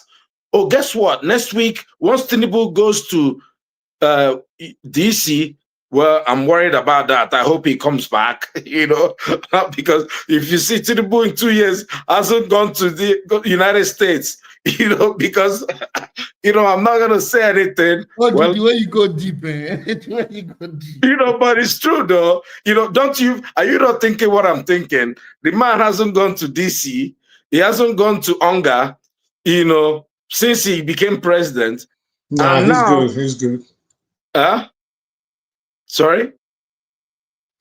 He was invited. No, I said he's good. Nothing's going to happen. No, I know, but of course you can be invited and detained, but... you can't detain why would you detain a president? Come on, stop behaving like you don't even know what they did that would be on my own. Why can't you allow me have my say? Don't talk to me that way. No, they discuss issues.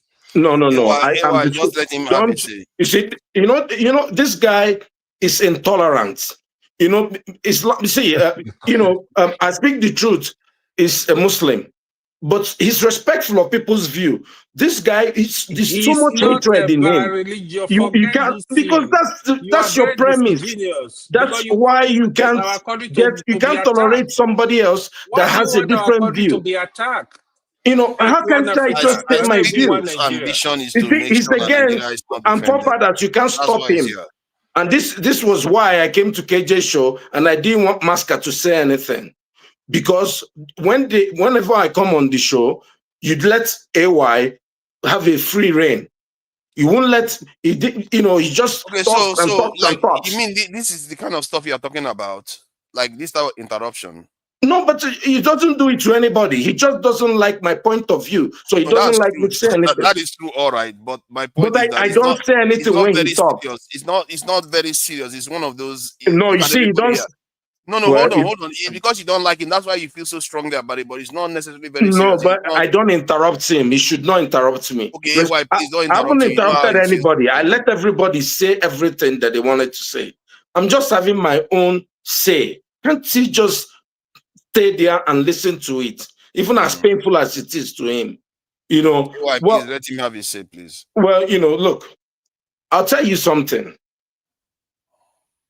This is a country whereby people like, you know, and we talk about, Tinubu is going to give Elon Musk lithium. And I think I'm going to lose sleep about that. Who's been taking the lithium in Nigeria? Go to Nigerian exports, whatever, this, and check how much they make from lithium every year. Go and check. Who's been taking the lithium all this while? Anyway, why are we all of a sudden now becoming patriots to find out the lithium? People in Zamfara have been kicked out and being unalived, and the lithium is being taken. If it's going to give it to Trump, and Trump stops the killing, the unaliving of people in the Middle Belt, why am I crying? And people are all of a sudden, it's going to give our things to the oil. You know the problem with that? No, tell me. Because when you give him that lithium now, Mm-hmm. you are, according to Dangote, the way he calls it, you export wealth and invite poverty to Nigeria, and you repeat the same cycle again. Zamfara is already one of the poorest states in Nigeria. We already done that. Like, yeah, what but are we saying? is it not to change the dynamics instead of repeating it? No, do you think that Tinubu plans to change any dynamic in the next 6 years? I asked you this question yesterday. I don't know what Tinubu plans to. I really don't think. Well, you know, look, I'll tell you something. And, you know, I speak the truth, may know this. He knows Nigerian politics very well. Everybody knows why Tinubu has not addressed squarely the problem with the unaliving of people, you know, in the Middle Belt. And everybody knows that it's both religions that are being unalived, anonymous. It's not just, you know, Christians. Why has he not done? It's just based on re-election. He doesn't want to offend people. And we know the truth here. He doesn't want to offend anybody, because if you do that, you know, some people apparently will be offended. And someone is talking about going to report to the United Nations. Who owns the United Nations? Well, you know, it looks like it's on First Avenue. Last time I checked in Manhattan, you know, by FGR, you know, so like you're going to go there. Tinubu is not even allowing some people to get visa to come for hunger. If I said Tinubu, Trump, and you are going to report them, I'm going to report you to the person that is going to deal with me. What are we even talking about? This United Nations that is fraudulent is the same one that we're carrying Gaza. Go to their website, go and look for genocide in Nigeria. Not one mention, not one. And you think they like us better. Go and look at the Charter of the United Nations. Who created the United Nations? From the League of Nations after the First World War to the United Nations after the Second World War. Go and check who owns it and how it's formed. None of them is your friend. You know, if you don't know today, don't think, let me go and report to this Oyibo. You know, look. So, but you are aware that they are not our friends. Then are you kidding me? You think I'm stupid? What I'm saying is that to defend their country. The only way, what I've been saying is, hold on now. What I'm saying is, if we want to really be together, let's be together. Let's start organizing ourselves. Not when problem comes tomorrow, you start looking. Let me tell you, forefather, you know, this is why this narrative is very poor. When there was protest, I remember when people were calling for end of murder of all protest. People in the Southeast decided they didn't want to join protest. You cried yourself hoarse here, trying to say, why are they not joining the protest? They are not patriotic. Can't you see something? Can't you? Do you say that I was saying that people should join the protest? Of course, you kept saying it. Why are they're not patriotic? They should be joining protest. No, you know, I never said that. Why would I? Well, you know, when I know that the police will target Southeasterners, you know, they say, can't you people see that there are some people who don't feel you have 3 brothers in a family, and one feels that he's not involved in the family, and one day when there's a fight in the family, you don't think, you know, you think he's going to jump up and fight with you. You think he feels, and you're saying, oh, there was something you posted in the earlier show, and really you shouldn't be doing such things. Or that the 2 billion or 2 million, whatever, black people will remember is the Southeasterners that welcomed the Americans. Who cares? Who do you think America will be sending? Is it not the African Americans here that will come as soldiers there? Who do you think is leading the command in Africa?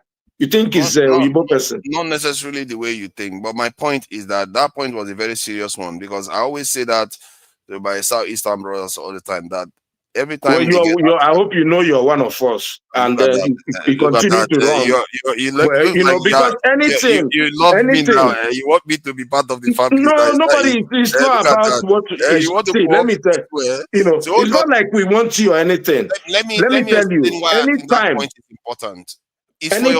Anytime any Southeasterner is blamed, or let me tell you, if there's any unaliving of people in Kanu, and you happen to be visiting Masca there, you think they will collect you from Masca and they would do the same thing to you that they will do to me? So don't think you're one angel, that because you say these things on YouTube that people will not think you're. What we're saying, we need to get ourselves united, do the right things, do election reforms, give people a sense of belonging. Don't bring down people's shops. Don't tell people they are not from this place. Don't tell people you can't contest for election here. You're not one of us. You're not one of us. Oh yeah, we're not one of you. Okay, then that's fine. And now people are saying, oh, nobody wants anybody to come and take their resources. What we're saying is, you're taking our resources already. We don't have anything to show for it. What if somebody else, that there may be some luck that they'll be good to us? Your job is to change that. Don't say it's I want to reply to something about. No, sorry, there are other people. I won't take up to a minute. I wanted to just say that the reason why I said they should use the United Nations to make a case is not because I know that the United Nations is not owned by the US, or the United Nations is not an hypocrite. I know. The point is to make a case, an official case, that this case, okay, we have a foreign country that is against our interests. That what that does, it raises an alarm to other countries, including our neighbors, that we can leverage to say, okay, eventually you will escalate. You will escalate. See, if you escalate, so what? Well, sometimes hold on. I can ask you this question later when it's your turn. I will ask you, what are you going to avoid escalation to maintain? Sometimes it is wiser to. I will ask you that question when it's your turn. I think one Africa. Father, have you finished? 1 second, please. Because Jagun needs to speak. You need to let this guy know that the president of a country has diplomatic immunity. I don't know why people can't speak anyhow. Like, you can't arrest the president of a sovereign nation. They have diplomatic immunity. How come you don't understand? I think if they did that, the backlash would be like, man, it will just be worse than the gains that they will make. I don't think they will hold him. They could. Okay, Trump is crazy. Bye bye. Yeah, thank you for joining us, Jide. Let's see, the only reason I said about that 1.4 billion black people around the world, because let's say Trump comes and does something terrible in Nigeria, and then you see some, not all, because Chim was very happy to ignore that. Some Southeasterners are happy with Trump. That is what people will remember. People remember Chalabi today. Everybody knows Chalabi as one of the people that was supporting America invading Iraq. I doubt maybe anybody is naming their child Chalabi in Iraq at this moment. So these things are important, that we are aware of our actions, because there are repercussions. And the last thing I need. So you think it's only the Southeasterners that like Trump? So there are no Yoruba people that voted for Trump. I agree with you on that. Massive numbers. See, I don't want you guys hold on. From that region, I don't want you guys getting mixed up in this anymore. There's no need. You can just remain silent, like the way Americans do. Black Americans remain silent when they are deporting Hispanics. They don't want to get involved. You see what I mean? You can remain silent. You don't have to do anything. That's my own take. Because I just feel like the last thing you need is inviting more unwanted attention. So that's what the point I was trying to make. Let's have Jagun, the warrior. The See name is the see the reticence that you put in bringing me on. But you know, this conversation and the way we began and the way it continues is I don't know to say that it's counterproductive, but I just have to reiterate: whilst the world is spinning on its axis, and we as a people aren't following the fact that there are so many things going on, and we are very much included in the pathway to this new world order,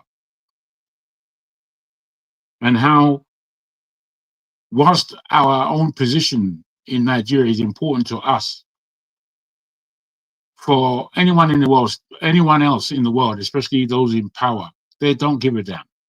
They don't care. We have to really care about ourselves and know what we are doing in our own direction for the future of us, the future of our kids, for the continuance of our culture. Where Africa is concerned, we are probably the #1 nation in so many spheres, you know, culturally, politically, economically, socially.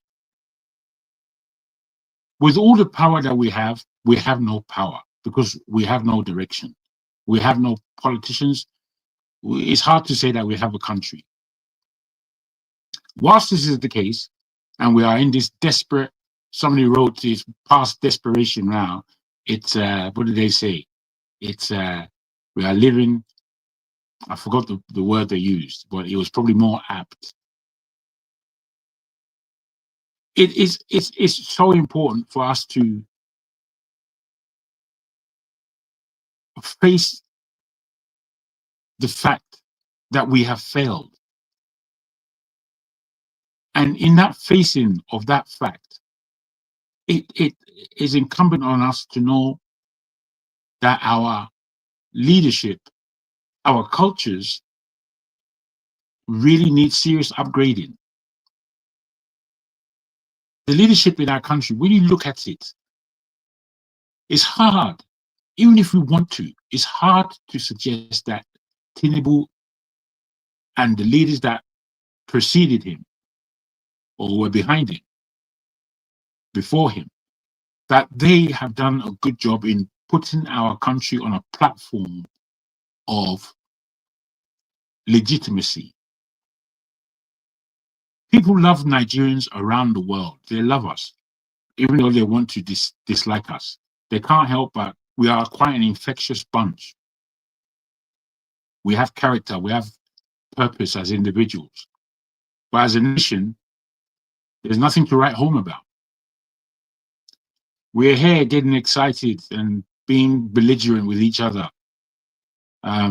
which is the part of the character that is destructive and destroying our nation.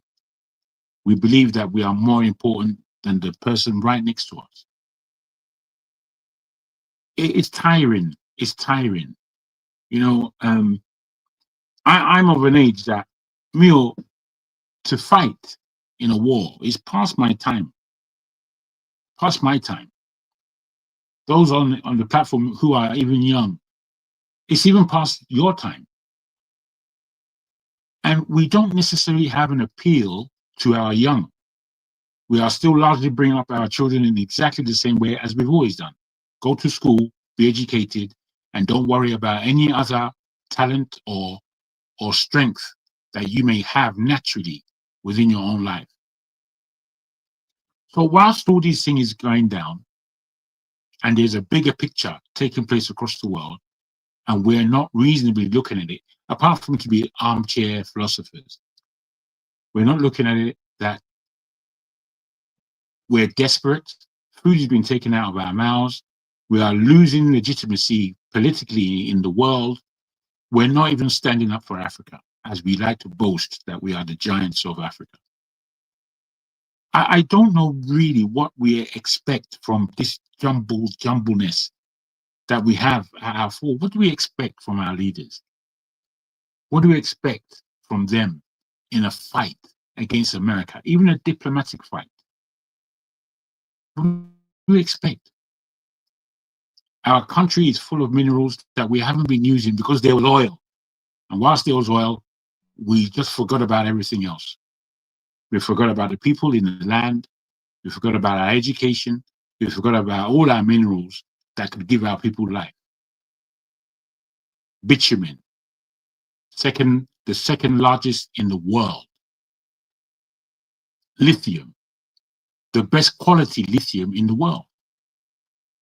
Bonny Light crude is the best or second best light sweet crude oil in the world. Why has God gifted us all these things? Why? Why do we have this in our land? I don't know the questions that we are trying to answer here. We bicker a lot. And if we just try to look at things plainly, we have been given everything, man. We've been given everything, yet we are moaning. We're moaning only because our people are wicked. I don't care who, Igbo, Yoruba, Hausa, Fulani. We are wicked. We just want to dominate. And we won't try to dominate the dominator, the Oyimbos or the Chinese or whoever in the world. We only want to dominate ourselves. The giant of Africa. What the hell does that mean? That means you're the giant of the midget bunch. You are all midgets, and the one who believes he's bigger, he calls himself the giant. Meanwhile, the rest of the world is happening. You know, I'm sick of it. I'm sick of it. What's going to go on in Nigeria, I believe, reticently, because I would wish for a quite different proposition. I would wish that we were stronger and we knew our strength and we gave ourselves the respect that we truly deserve. But no, we give respect outside to foreigners and we believe that foreigners are better than us, apart from if you're another African. I think that we're kind of doomed, I'm afraid. I think we're doomed. And I hate saying what I'm saying at the time, this moment. I can't see us organizing in such a way that it's going to benefit us and our people. I can't see it. We can't even agree here amongst 6, 7, 10 people, whatever it is. We can't even, when I say agree, I mean have a good conversation, come from our own aspects of how things go, and then arrive at a modicum of understanding about each other. We don't want to understand each other. When we argue, we really do argue to argue. We don't argue to concede a point. You have a good point there. I think you might be right. Actually, the way you put that across to me now, I understand completely what you're saying. This is not our style. Our style is to keep our ignorance and try to push our ignorance upon someone else. It's pathetic. You know, I hate coming here and sounding like village headmaster. I don't like it. I want to speak to men who are really men and who understand that we are the fathers of the nation. This is our time. This is our time. It's not our parents' time. Again, they've done what they can do. As much as we want to complain about it, there's an awful lot to applaud our parents' generation for still. I don't think our pride is based on achievement. Our pride is pride for pride's sake. Emptiness. The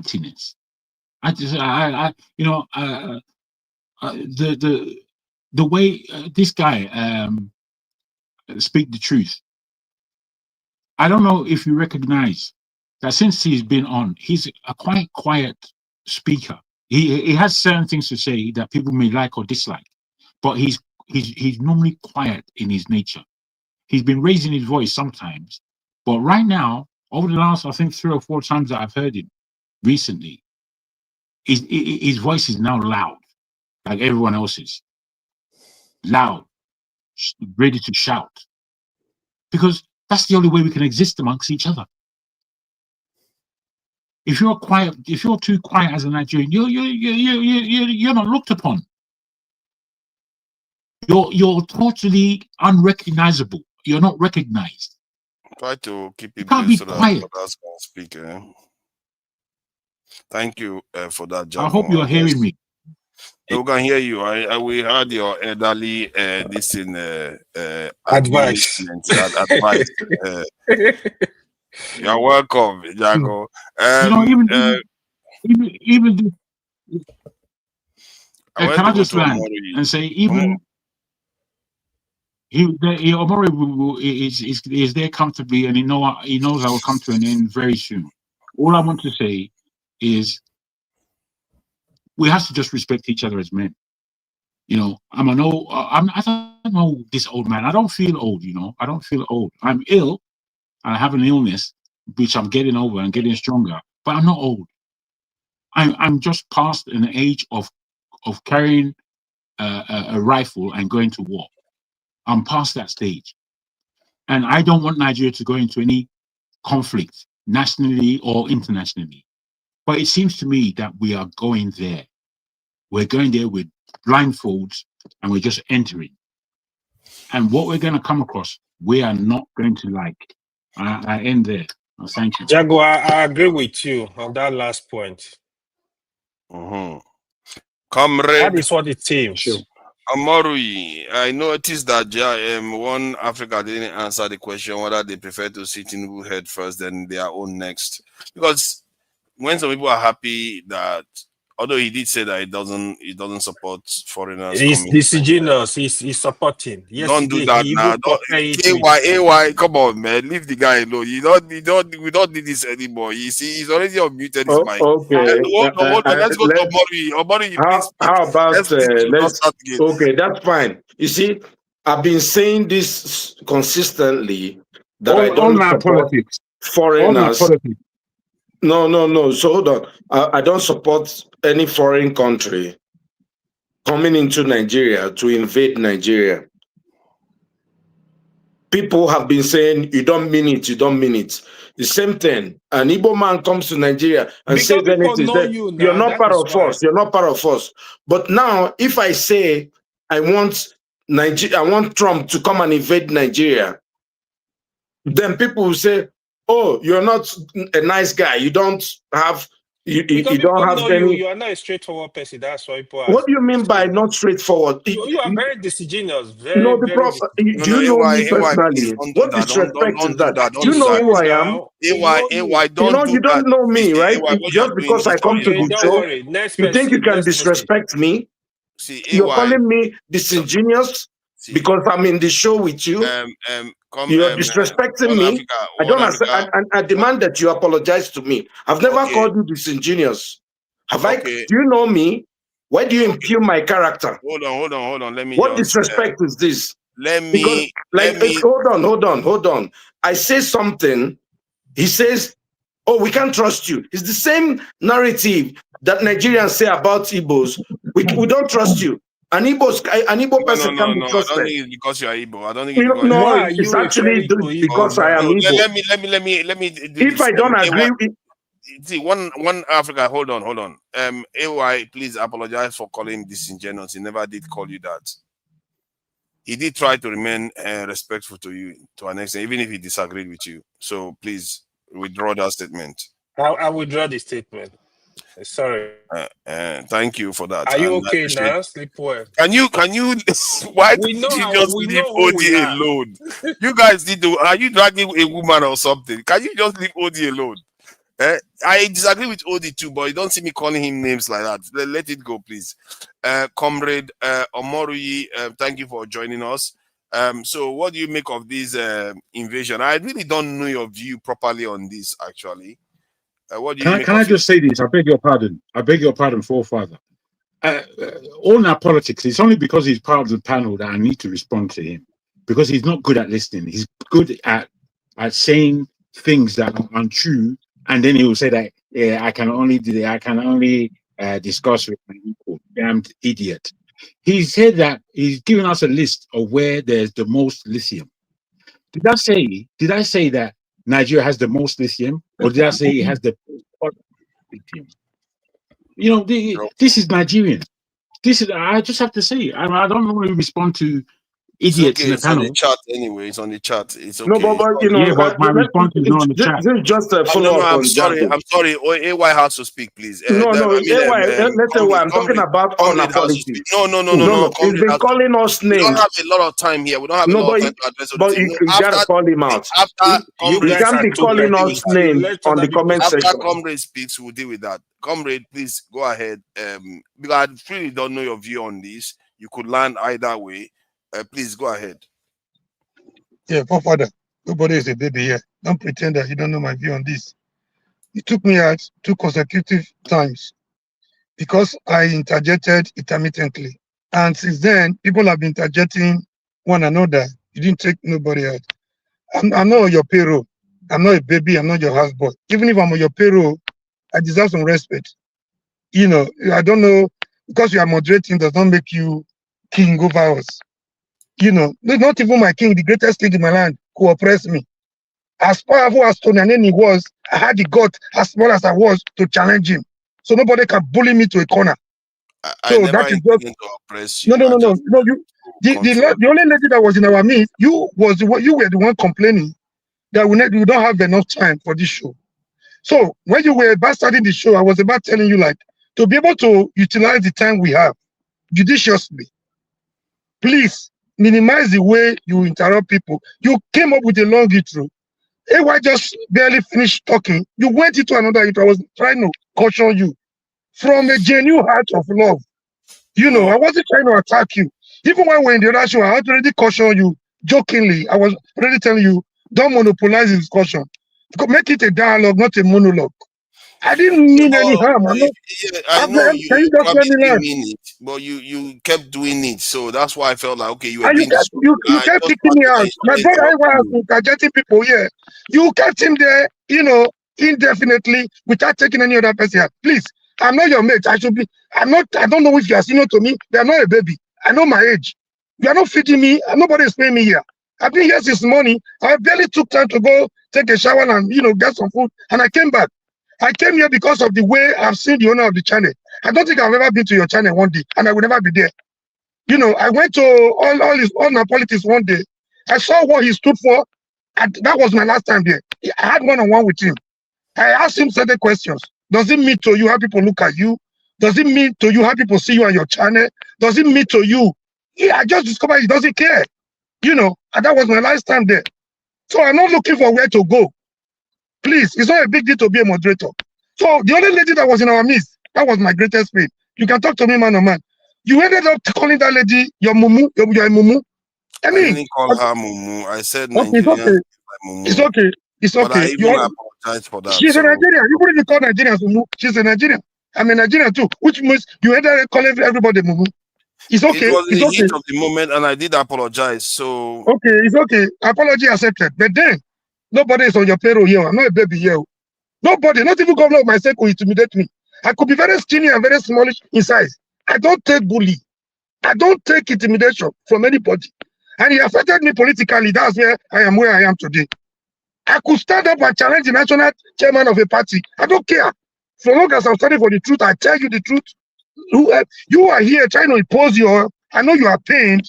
Nobody ordinarily, nobody wants see, I think my brother Ewa was here during the campaign. If what we did against Trump was enough to stop him, I don't think we'll be there. In fact, I had a problem with Kenya one day. I called the Kenya all sorts of names for supporting a bully like Donald Trump. Then we could not stop him. The MAGA wanted him. You know, I thought MAGA was only a Nigerian language, which means people that fall Mugu for, you know, internet fraud. I never knew we could also have MAGA, real MAGA in America. But today is the president. I don't support it. I don't have personal hatred for Trump. I don't just like his style, you know. But today is the president. I can't change that. What I mean by this little intro, I want to quickly address my brother Odi or One Africa. So please, this idea you made a point that I've not been comfortable with. Since you mentioned it tonight, it's an opportunity for me to respond. Please don't allow anybody to bully you Most of us were born into polygamous, we are from polygamous background. That your dad or your siblings don't like you, does not make you chicken out. Don't let anybody to bully you. Nigeria is not friendly to the Igbo. We know Nigeria has the Igbo phobia. We know, but when people come for protest, no, we should not go. If we go now, we they go kill. Nobody writes Nigeria Igbo for head now. If you begin to do that, you are just either you are chicken out or you are yielding to the disposition of your oppressor. Don't let anybody don't go. Oh, the person mentioned will be to lead there something. If a big go now, they will blacklist. You already giving them what they want to do. That's what they want. They want to bully you to a corner so that you remain there. You remain so subservient to them. You don't have so that you lose your voice. Don't allow anybody to take your voice from you. Some people feel I'm too loud. You work against me in school. You work against me in politics. Today, it does not change who I am. I don't talk so that people can applaud me. Please, I don't know how I can stand it. Please, my Igbo brothers, don't allow Nigerian situation to bully you to a corner. Don't allow them to bust you to a corner where your voice will be silent. Stand up for your voice. That was why I supported revolution last week. People are destroying our house. If you talk now, they want you to be silent. Don't allow them to silence you. Hey, you will be giving them, you'll be falling into the trap they have already set for you. Just on the lighter note. Please, I'm beginning to, I'm happy tonight that a lot of people who have lost their voices over the years, when people were being wasted, lives were being wasted in Nigeria, they are beginning to get their voice now because because Trump has threatened them. I think this is a good one. Even if this is the end of the trend, I think Trump has succeeded. Jagabanda does not talk to Nigerians. That he didn't compare to Nigerians. He all the same, he won election. I mean, I said earlier that we should not dwell in their war. Earlier this afternoon. Both those people know what they are doing. Do you remember, even at a point, they were almost using this same man, this same Jagaban, against Burkina Faso. If not for northern resistance, Tinubu was ready to go into war with Burkina Faso. The same West were ready to use him. So he's a pure agent of the West. We are dealing with a pure agent of the West. So this is not going to end in our favor. They are not coming. America is not coming to put troops on the ground. Don't be deceived. Trump is a bully. He will bully this guy to a corner. And they understand this guy very well because they have so much things against him. He's going to negotiate on the head of Nigeria. Either way, we are going to be the loser. We the people. He has nothing to lose. They have one thing in common. Both of them are, they have one thing in common. They are very transactional in nature. One is ready to give everything so long as he makes him safe and keep his office. He knows that. The other one is ready to ask for anything, even when he needs the country is crippled economically and otherwise. So they're going to reach agreement. Don't be surprised. So nobody is happy that Trump is coming to Nigeria. If you see the panicking everywhere, you see the panicking, they were deceiving themselves before. The responses from Paya Nonuga and Co. It was like, oh, they can't. Now they are beginning to change their language. So if this is the only thing Trump has succeeded in doing, I think he has achieved a lot. So I said that we should not die in their war. We should not die in their war. They know what they are doing. These are two bad guys. One is issuing threat. The other one is ready to yield. He has yielded already. He can negotiate Nigeria away for his own selfish benefit. That is the kind of person Jagaban is. Jagaban believes... Omori, hold on. What if, let's say, when Trump threatened Nigeria, all Nigerians rallied around Tinubu? What could that mean? That's a hypothetical, very, very crazy hypothetical. That is. Yeah, let me rally. Yeah, this is a very good. What would that mean? This is a very good question. Rally Tinubu for what? You can talk about being patriotic to our Nigeria, not a rally around Tinubu on what ground? Let me tell you why. Yeah, let me make it to Nigeria. That's the that's the reason why they do that. It's not because of not to Tinubu. He does not deserve that. Let me make it easy for you. Not because of him. But the question is, what would be the implication of that? Because there's a danger, there's a potential that because of that, you might co-opt a leader that would want to sell the people away to say, you know what, maybe I should think that maybe I shouldn't have to sell. You see what I mean? So maybe our own reaction will even make it more likely they will sell out. Let me quickly answer that. There are people who believe the wealth they have stolen is enough to oppress every other person. They believe they can buy their way through every situation. To answer your question vividly, Buhari was there. Buhari gave us every reason that he wasn't ready to deal with the necessary wastage of life. He went as far as telling us Jonathan was killing his brothers. Attack on Boko Haram and terrorism was attack on their people, right? There were a lot of work that were done. My anger with this administration. I'm not saying this whole thing started with Tinubu, but there were certain things that were done on ground he would have been able to leverage on to make the situation easier. So we know why Buhari could not act. Muslim brothers, the Northern brothers, and he gave us every reason not to act. In fact, there was a time he even negotiated on their behalf. But we also had somebody on Channels television, somebody that was not supposed to put his face out. He told us there no meeting of investigation they did. Names were mentioned. They had names, the list given to the federal government that were involved in terrorism, in this unnecessary carnage. Tinubu came on board. And people like Galadima told us why they came, why they did what they did, how they brought these people into the country. You guys were selling. Nobody's talking about those. Galadima recently told us how they came to Kwara, why they felt Tinubu, Obasanjo was not doing enough. He was supporting OPC, his people. How they came to Kwara, how they brought Tinubu, the Buhari to come and do the dirty job for them. They said they had two options, either through the barrels of the gun or through the ballot box. They went to beg Buhari because they felt he was the one that would be strong enough to protect this carnage. We're all quiet. We are not talking. I expected Tinubu to act on those investigations as soon as he came on board. But what did he do? He's also protecting them. A situation where you put canopies, where you make bandits to pepper soup and jollificate every time, you invite them with their super muscles with sophisticated weapons in the presence of a government representative. You celebrate banditry. You put these other people in incarceration for 10 years. You don't allow them. You don't even try them if you feel they have done anything wrong. And those that have been tried in the past, you let them go. You granted them amnesty. As your fellow drug dealers, murderers, you let them go. People are complaining. You went to Benue. You were telling them it's not what the people. He who wears the shoe know where he pitches. You were telling them that they should learn how to live with their neighbors. You didn't even go to the community that were mostly affected. You gave all manner of fleecing excuses. Nobody is happy that Trump is coming to Nigeria. So if this was not enough for you, to answer your question, we don't have any reason to rally around Tinubu. He's not a human being. He's worse than Trump. He's worse than every other. He's worse than the Fulani S-men on their own. He's worse than the killers. For supporting them, he's complicit in whatever carnage, that the wastage of life that has been happening to Nigeria. So he doesn't deserve to rally around him for what? He barely 2 years into your administration. It's not a certainty. I'm saying that could that have I'm answering your question. Let me answer your question. Barely 2 years into your administration, we have been given a mandate. No matter how you got it, it doesn't matter at this time.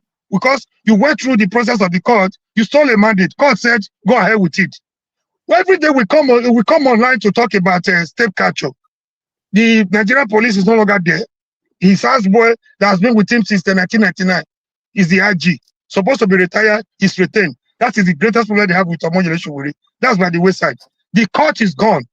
You have the lives of Wike and his wife. You've heard that the one man came to Senate to say, look at how we have been defending their stolen mandate for them. My wife was in the appeal court. Look at what your voice all your voices were silent. You didn't react to things like that. Now somebody is threatening from outside.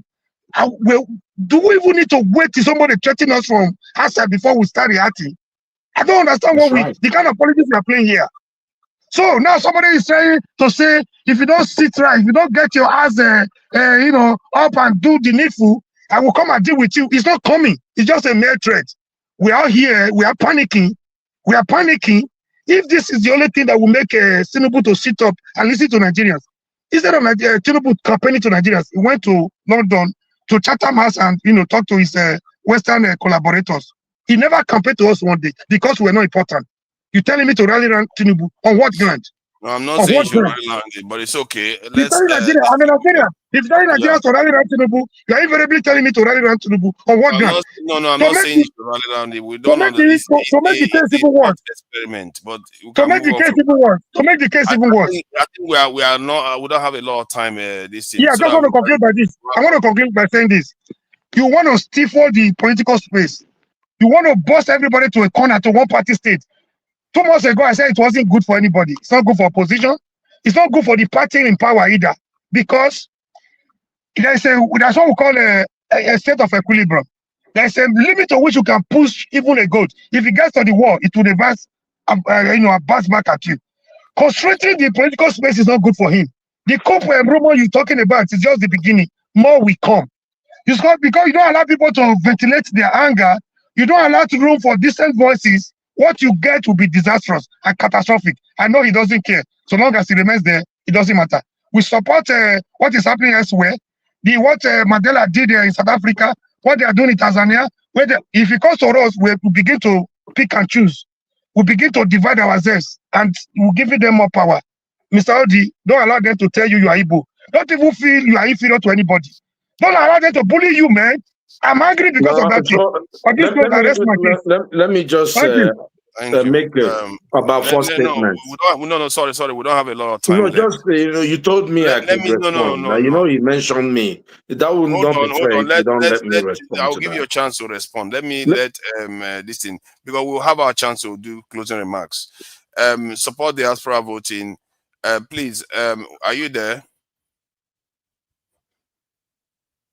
So Trump has now threatened to attack the country. Some people are for it.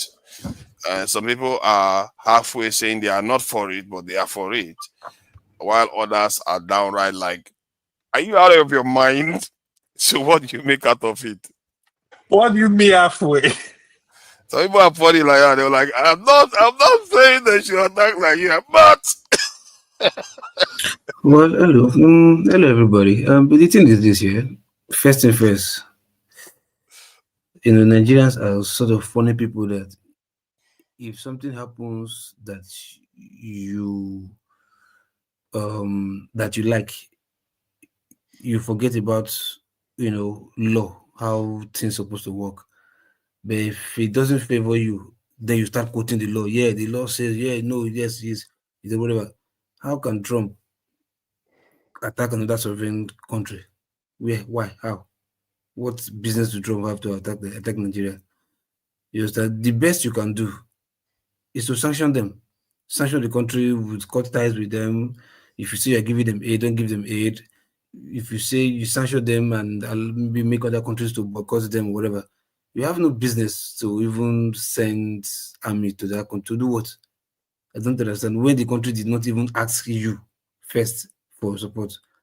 So going there with your army by force, for me, it's an act of terrorism. And that can even lead to war.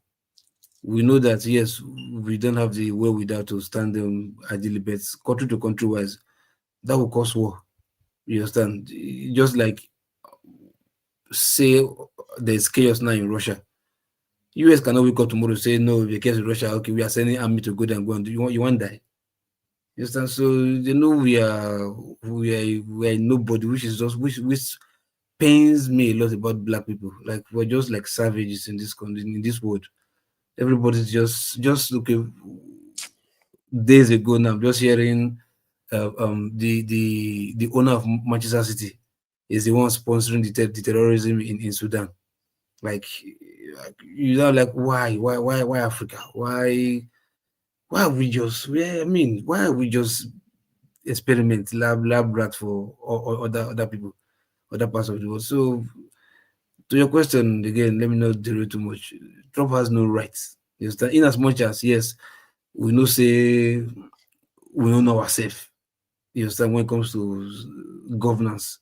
Yeah, one can say yes, come and help and assist. But like you have no, even the time during was it? I think that was whose tenor was it when they kidnapped somebody in Niger and they held the person hostage in Nigeria. Then American Navy SEALs came. 30 of them just came, removed the guy, and just went back. Nobody knew. Nobody said anything. And then in the same country, those people cannot even enter the country without clearance from the state security service. You understand? So, but they just came, took that guy, rescued the guy from the Boko Haram dungeon, and went back. And Nigeria, you heard about it. Case closed. Media did not even say anything. Everybody just went on their way. Why? Because it's America. So I know we don't know ourselves. So we have to say if I support it. No, I don't support. What we just have to do is to, Nigeria. I don't know. Nigeria is just because shit. Look, I see no reason why, if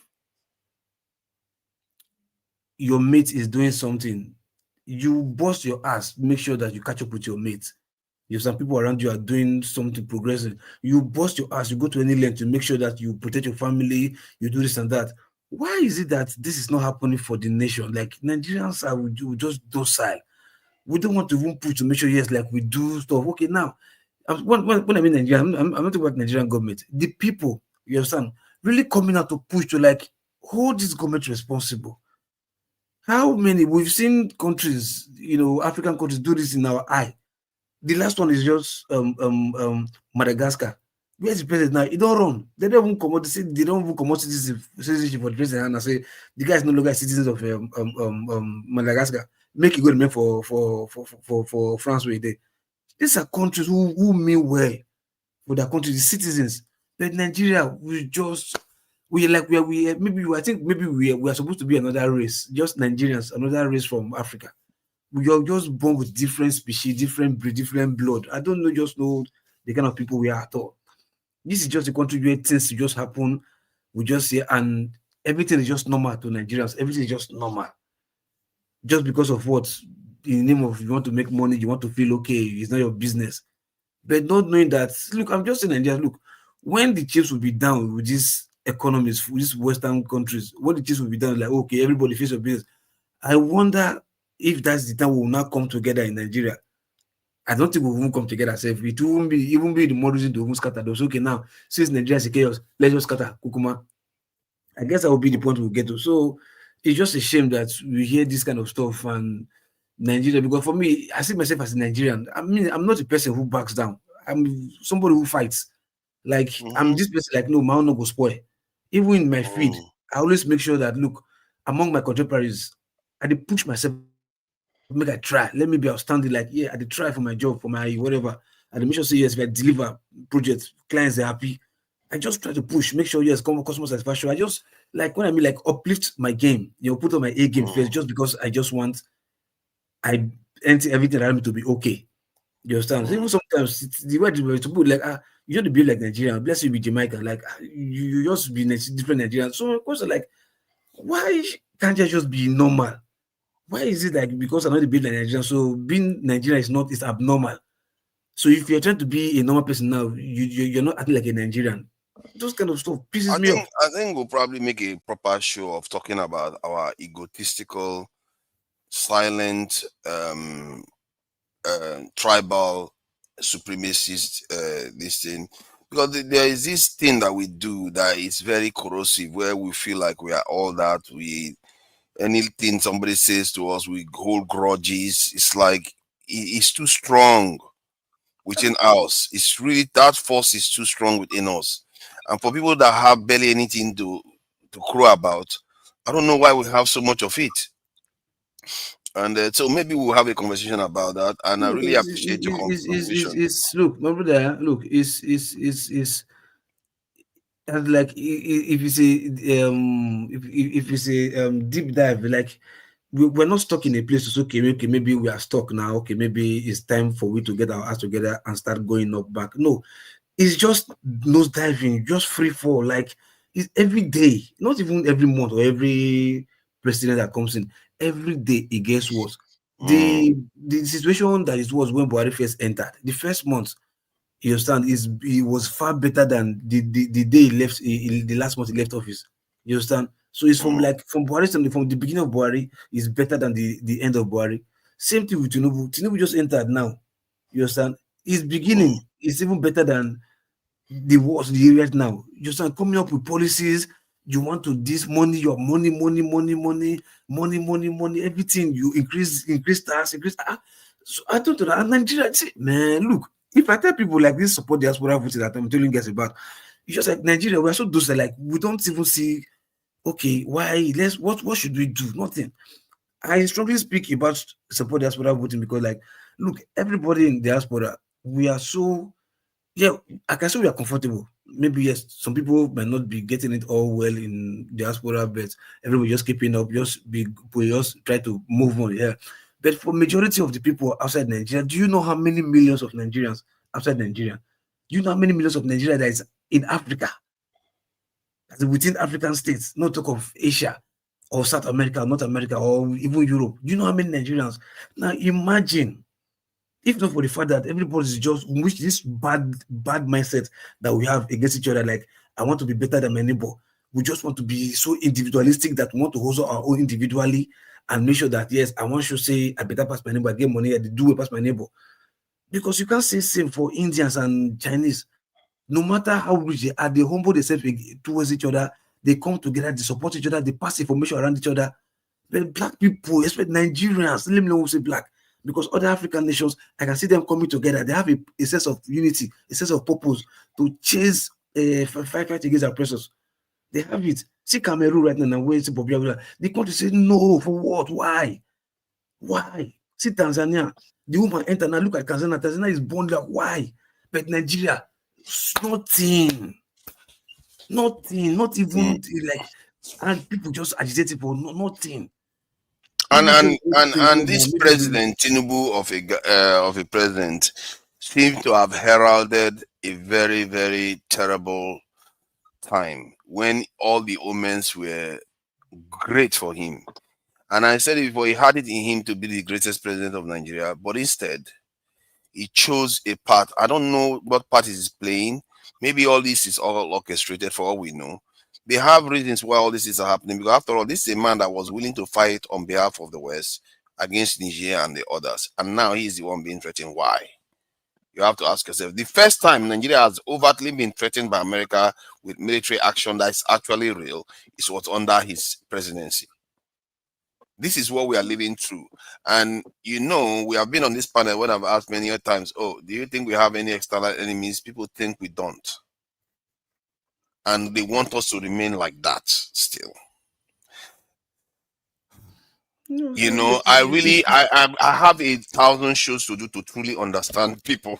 I can't understand you. Fathers, can I just, you know, I wanted to, and unfortunately, this guy, Comrade, is gone. You know, there's a point he made. And, I'm here, bro. I'm here, bro. Oh, good, yeah. You know, Comrade, you know, sorry, I support diaspora. We really focus on. I support diaspora voting. You know, let me just say something, please, so that I want Comrade to hear this. You know, look, and it's important to remember history. I'm a student of history, and I always refer to that anytime I speak.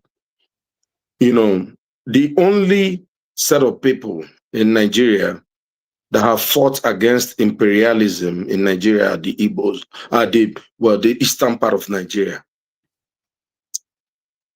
They've gone to war and died about maybe 3 million people. You mean the civil war? Of course, it was a war against imperialism. See, it was a war. Let me land. We were fighting. We were disgracing ourselves. That's let what me just we did, land. and we are doing it again. We're not fighting. Can I land? Can I land? Odi, listen. Before you land, just continue like this. Odi, just listen. You see, it's also part of the problem, yeah. When you speak like this, yeah. No. I have to land my point. No, hold on. You have to allow me to land. Then you can.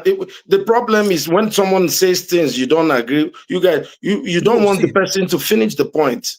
Odi, sorry, yeah, about that. It is your takeoff, yeah. Sometimes. No. I'm trying to make a point. You know, I have respect for you, man. Let me see your landing anyway. But yeah, let me land. Then you can now see your because you know. So let me say this. Why I'm saying this is comrade, look, and he said it from a good place in his heart, and I agree with many of the things he said. He said that, I should not be silenced or feel that I'm lower than anybody. Trust me, the Igbo man does not feel anybody's bigger than him. And I'm just trying to say it just for posterity.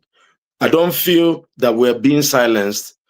Most Igbos feel that they have done their own part. Now they have lost the war. They're just watching a movie.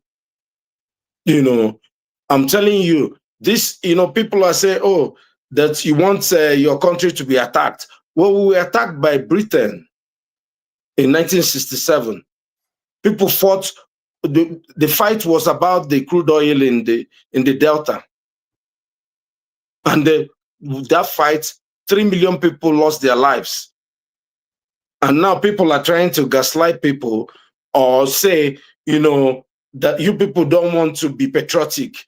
What amount of patriotism did people want for people to give 3 million lives to say we don't want the West to control our resources? That war was a war of resources. What I'm saying is that Odi, that is not necessarily accurate. The war wasn't supposed to happen even. It was because of the pogroms. It was just media propaganda. The war was going to be over if the West did not intervene. That's what I'm saying. Think about it though. What is happening there is about to happen again. Both sides were colonialists. The people that were supporting the Biafra and the people that were supporting the Nigerian government, they were all on the same side. And this is what I keep trying to impress. It happened before. No, you're not making the point. Telling me, was it Russia that was funding the Biafra or Israel and France? Nobody. Biafra was making their Biafra was not. Biafra was making their own. Biafra was barely not supported by anybody. The French supported them and Israel supported them. No. Israel was actually fighting a war in 1967. If you don't remember, you know that. Yeah, Israel did, but what kind of support? Israel supported Biafra briefly. Israel was at war in 1967. France was dubious. What I'm saying, what I'm saying is that no one should say that I'm trying to lay this marker to say no, diaspora, you weren't here when all this discussion. It's as if, oh, you guys are not being patriotic. I'm saying, or fighting for the black man. People have already fought and died. What they are saying, and they were betrayed by their brothers. What were they saying is, when we have to do this again. That's what I said you were wrong. Don't put it in like these people. No. That's you are wrong because. But that's what it was. I don't know what we have to tell ourselves the truth, brother. My brother, listen. If today this social media that we have today, if it was existing back then, there wouldn't have been any war. Are you? Oh no! Don't. Just listen. Just hold on. Just listen. Just hold on. There would have been any war. People would have been well informed. You understand? Even if there was, probably there would be way more less casualty, if at all. You understand? But I wanted to tell you, like, this war was supported by two external powerful people. One wasn't powerful. South Africa and France was on the same team, while the British and America was on, or whether British was on that team. Let me list the country now. Israel gave them weapons. Do you get? Portugal supported. South Africa. Please, let's not go into this war. Let's forget civil war. I'm not even talking about. It's just dragging us back. Who was on the ground? Issues, man. So the idea is that the reason why I highlighting that is because similar events is about to occur. The same type of people that are on both sides of the conflict are allies. You see, Israel and America were allies, but yet America and Israel was on opposite sides of the war. Portugal was part of NATO, but yet they were on the other side of the war. It's like that's why I tell them the Tinubu that they are saying they want to fight against, they are all on the same side. Which country does Tinubu travel to? It's all Western nations. They are all on the same side. And we are thinking that whatever these people are going to do is going to be good for us. No, it's not. And okay, let's use 1 minute to round up and end the show. Please. Odi, can I just say this? Can I just say this? Wait, Odi, wait, bros. I'm afraid you can't have both sides of the argument. You said earlier that in Nigeria I was a second-class citizen, which is why Comrade asked you to feel emboldened. And then you said that as an Igbo man or as an Easterner, we're not afraid of anybody, this, that, and the other one. And then you went on to the Igbos are the only ones. For me, that language of Igbo rhetoric, I said can't stand Easterners. it. I said Easterners. Because I mean, it's the same thing. I mean, what is the same thing? What are you talking about? Wait, please. You can't have both sides of the argument. You can't. You have to realize that the war took place. The world was looking to see how they can take advantage of our fight. So they positioned themselves at each end to see whoever wins. And they supported that. But why do you say No, that's not true. Jagun, that's not true. Sorry, one Africa. Why do you say he can't take both positions? Because you can not be afraid of people, and people No. still You see, there's a way. No, I believe that war, there's a way that people claim victory and victimhood at the same time. You can't do that. You can't. You have to understand and stand your position in truth. You can't be a victim and a victor. You can't. Let me It's tell one or you the other. something. They never said they are a victor. He just said they were not afraid of anybody. No, he didn't. Look, He let me didn't, tell you but something. from one angle. Let me tell you something. This war is that you're saying that's disgusting to you. That's fair. Let me tell you something. This way we discuss this war, will decide how we feel about each other. Whether you think, oh no, like, why are they talking about this again? Well, this is, if we're going to learn, forefather keeps saying something, we don't learn from our past. Let me tell you, anything that is going to happen now, we got to go back to our past and look at our mistakes and learn from it. Thank you. Odi, see, listen, sometimes I just... Well, that's good. I just hope that people are doing that. Because it seems to me that people haven't learned anything. Diaspora voting, maybe you should speak last now because it's 1 minute round-up time now. Maybe No, I just know because, hold on, sorry, no, I will just, let me just quickly tip you that. Like what Omori said, you understand? He also told you, like, look, sometimes you think if you say you want to learn from your past and you sit back, as if every other persons come out in Nigeria now that feel aggrieved and decide to go for a change in Nigeria and Nigerians become better tomorrow, that you will say, no, let me sit down back. I don't want to be part of it. I mean, does that even make sense to you? Somebody is like, look, Nigeria is at its what it is right now, it's on its knees. And everybody's feeling the brunch. Like, everybody come out, stop being docile. Whether you're in Nigeria or you're in diaspora, let's put our hands together and let's change this thing for the better. It's going to bite us at the long run, except we want to die here, not going back to Nigeria ever again to see our loved ones or relative, whatever. Except we want to die and forget about where we come from. This is going to bite us later. Somebody say you come out, you are saying no, we want to learn from the past, we want to sit back and learn from the past. What's sitting back as what? Okay, now, if all of us now decide now to go and confront Nigerian president that like what you are doing is not right, which all of us they will not see our face? Oh, you are Igbo, you are not Igbo, you are Hausa. Which I don't understand. What are you talking about? If you are learning from the past, you want to sit back because you've learned from who are you? Who are you that they will not think of your face, they will not look at your face. Adi, let me ask a question. Do you think support the problem? Take it easy. We don't want you to go. Adi, let me ask a quick question. See, problem. It pays when if people are trying to fight for togetherness. And that's where Nigeria and black people has problem. They don't ever come together. Adi, let me ask you a quick. Let me ask you a quick question. I feel your passion. Believe me, I was very enraged earlier on. So please, let me ask you a quick question. Do you think that when the Civil War happened, do you think the eastern part of Nigeria, which comprises... Don't do that. Hold on. We are trying to round up 1 minute, please. All right, so let me use my 1 minute. Like, let me use my 1 minute. Like, how are you moderating like this? What does that even make sense? No. I just want to get clarification. No, what you just did does it even make sense? Because I'm asking, dude. If I'm asking a question, I'm not an idiot, okay?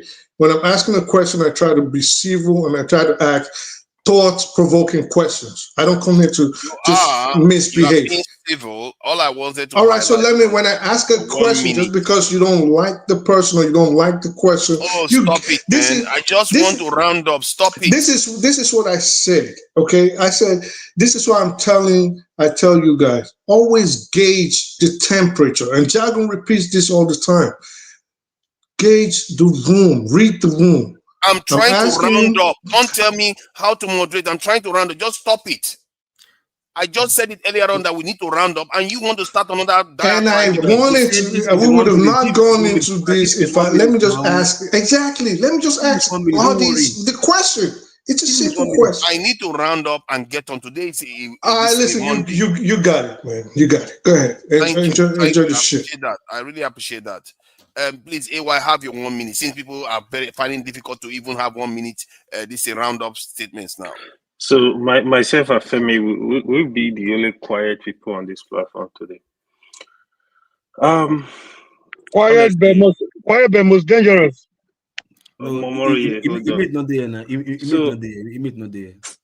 Support that one, Boti. You actually spoke well today. I don't know what the king, Abi the queen, gave you to eat today. That's good. So, Forefather, Mayo is 1 minute or 2 minutes? 1 minute? It's 1 minute. It's 1 minute round up for everybody. So what I'm gonna say, right? So I'm not fighting with anyone, right? I just want the good of my country, of my people. Anybody that is coming from my country, I will definitely go against you. The other thing, yesterday we were having discussions here. I make mention of something here.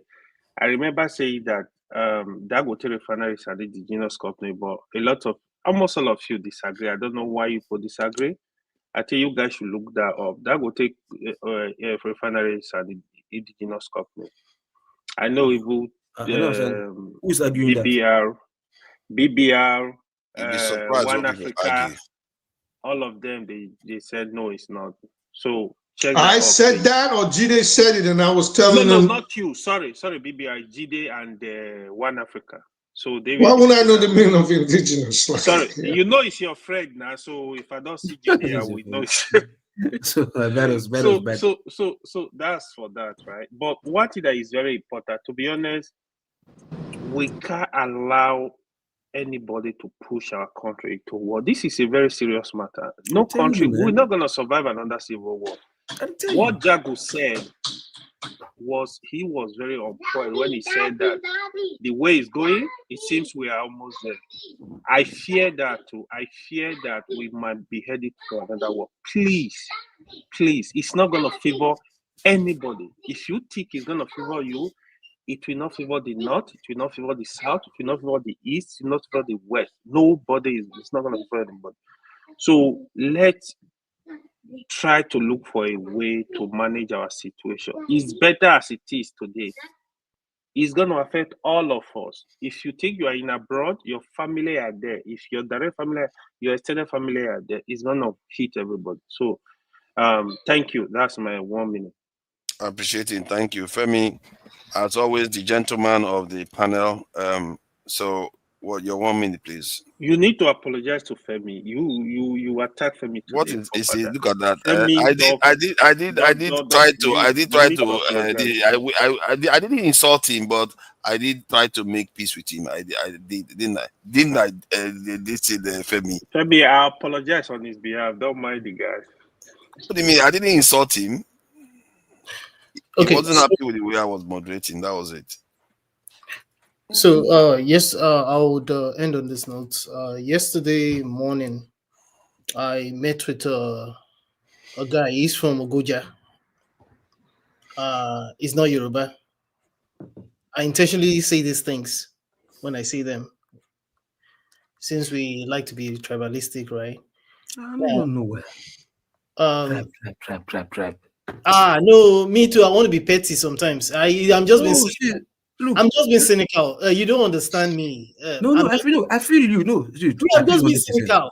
Bro, not be my fault. I don't blame you. I feel 100%. Please just bear with me. That's not important, right? So it's useless information, but it's it's vital to my thought process in the face of all of the things that continues to go on in Africa and in Nigeria. Rightfully, because just like someone would say, I think it's Jagun that really highlights this, and it kind of pains me truly when I meditate and think about things like this.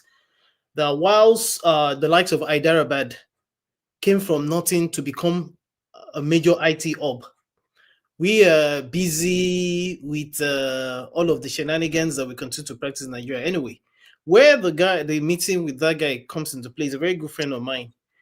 Is something we've been thinking about for a long time, and it's one thing to think about something, is another thing to actually do it. That in as much as we might have our issues, be it in Nigeria or Ghana or whatever, there are people like the current Minister of Communications, Bosun Tinjani, who is quietly but surely doing things, and he did a lot of things. He even criticized Tinubu before Tinubu made him minister, irrespective of the criticisms. And we are trying to tap into what some of these guys, he and some of the other guys, are returned back to Nigeria, including I think it's the guy that started Flutterwave and the Andela guys and what have you. The only reason why I'm mentioning this is that it's important to understand that there are still people that are trying to put things together, like a lot of these Indian guys did, and made India the way it's become, the darling of a lot of people when it comes to IT and even so part of what we're doing is even mentoring now. And I only say this to say that whether we like it or not, the world is not waiting for us, and there are people that need our help, and some of us in our own little way are trying to profile our own solutions the way we can, so that at the end of I know it's not just us, there are other people that we see doing similar things, because just like the likes of them, Wole Soyinka called them their generation a wasted generation, we are on the way, we're already, whether we're younger or older, we're already on the way to following them into that set of wasted generation. So before we waste away, let's not let's at least try to salvage as much as we can these so-called Gen Zs, if you will, as much as we can in Nigeria, because Nigeria has a large population of 30 years and below who unfortunately have not been raised the way they should have been. They've lost traction because there was no mentoring, because everybody was just doing, the older people were doing what they wanted to do. And we're seeing examples, we're seeing a lot of successes already. 1 minute, it's supposed to be 1 minute. Yeah, so I just thought in the light of all of what we're discussing, that at the same time some of us are trying to provide our own solutions, otherwise we just be talking and talking and nothing will happen. So I just thought to say that. Thank you, I appreciate it. You've always been a gentleman, and on behalf of the show and everybody, I apologize for what has happened today, but some of the actions to the other people are different from you, because you have always conducted yourself with a bit of dignity. Some people say you are simping for the lady, that's why you lost it today, but it's all right. We're all allowed to simp now and again. The women deserve simping. All right, Odi, welcome, and 1 minute, please. I beg, no, 1 minute, I beg.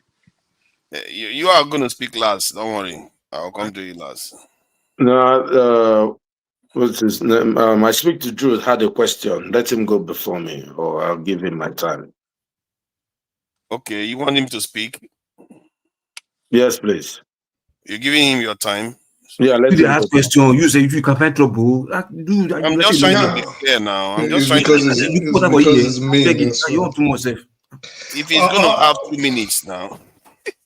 Well, not 2 minutes. I'm just going to ask this question, and that's it. I just wanted to ask you, in the Nigerian Civil War, do you think that the Southeast, in everything that happened prior, do you think the Southeast, the Igbos, have any reason to apologize for, and do you think they made any mistakes themselves? And that was it. Apologize to who? The Nigerian state. Well, yeah, we do apologize for the 3 million of us that died. Yeah, that's the apology. Okay. Okay, let's go to Jagun. Jagun, your 1 minute.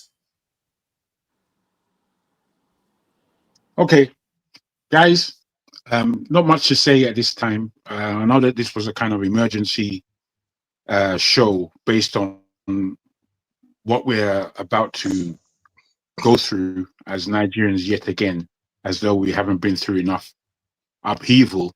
We are going to enter possibly into an upheaval of upheavals. I pray for Nigeria. I pray for the fact that God has to be looking at us, that we have suffered enough, even though that suffering largely has been self-managed or self-mismanaged. And I want to see wellness amongst our people. I want to see reconciliation amongst our people. I want to see that people aren't feeling like victims within a nation that should be very strong. We weaken ourselves by a lot of the levels that we take, by the fact that we've gone through so much pain and now it's time for blame. This blame game has gone on for far too long, and this victim mentality has gone on for far too long. And I pray that our decisions are based on maturity and understanding rather than the reflective nature of what the country has been through. Thank you.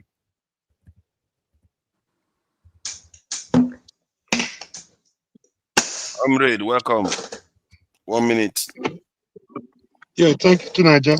I don't want to waste my time over. 1 minute. I just want to. I don't want to waste my time over Tinubu and Trump. They are best of the same feather. So Nigerians will be the loser, plus or minus, whether they come or they don't come. If they come, it's a problem. If they don't come, we are in for trouble. Where we have been negotiated out of Nigeria will be worse off for it. I just want to use my remaining time to address Ovie for the last time. Ovie, I'm not Showere's boy. Some people see Showere as my mentor. The last close contact I had with Showere was the last NAS convention in Jos about 3 decades ago. So I'm not that close to Showere. If you see me, probably will not be able to recognize me. If you are accusing Showere of taking money from Ford Foundation, what was the Ford Foundation meant for? To assist people with grants. I watched Showere, one video of Showere telling the white people in America that the worst street in the whole world is in Wall Street. He accused them of taking money, how they exploited Africa to make Africa poorer for their selfish benefit. So if they are paying him and he's still speaking against them, I think he's far better than you, and he's taking money from APC and Okpebulu. You are not ashamed. You should be ashamed. Take better money. The first money they get to Showere was 50,000. By now, he must be taking millions of dollars from them. And he still has the voice to speak. You are there looking for how to connect with APC in the local level. I did that about 20 years ago, 25 years ago, when I was still in Nigeria. We brought APC against PDP. We never knew we were creating a bigger monster. Now you are looking for a way to enter APC. It's a big shame on you, man. Go and look for better money to chop, not APC crumb from APC and Okpebolo's table. I rest my case. Don't challenge me, we are not mates. Thank you, Comrade Omoruyi. 2 Nigerians, 1 brain cell, aka I speak the truth. Please, your 1 minute. Right. So, in essence, listen, I think Nigeria is doing it wrong. And the reason I asked Audie that question, for example, was people need to imbibe that no victor, no vanquished mantra that Gowon, the head of state at the time the war was over, proposed to the country or declared. And there has to be some kind of coming together, some kind of realignment. The country has to be built from the ground up, and everybody have to come together, understand that everybody has been at fault in the happenings of that country. Everybody, every section. There's no innocent part. there's just a bunch of guilty parties. And if they don't do that, what is happening on the ground is what's going to keep happening. If Trump does not eventually embarrass your president on Tuesday, if he's really coming out here, because I'm saying something.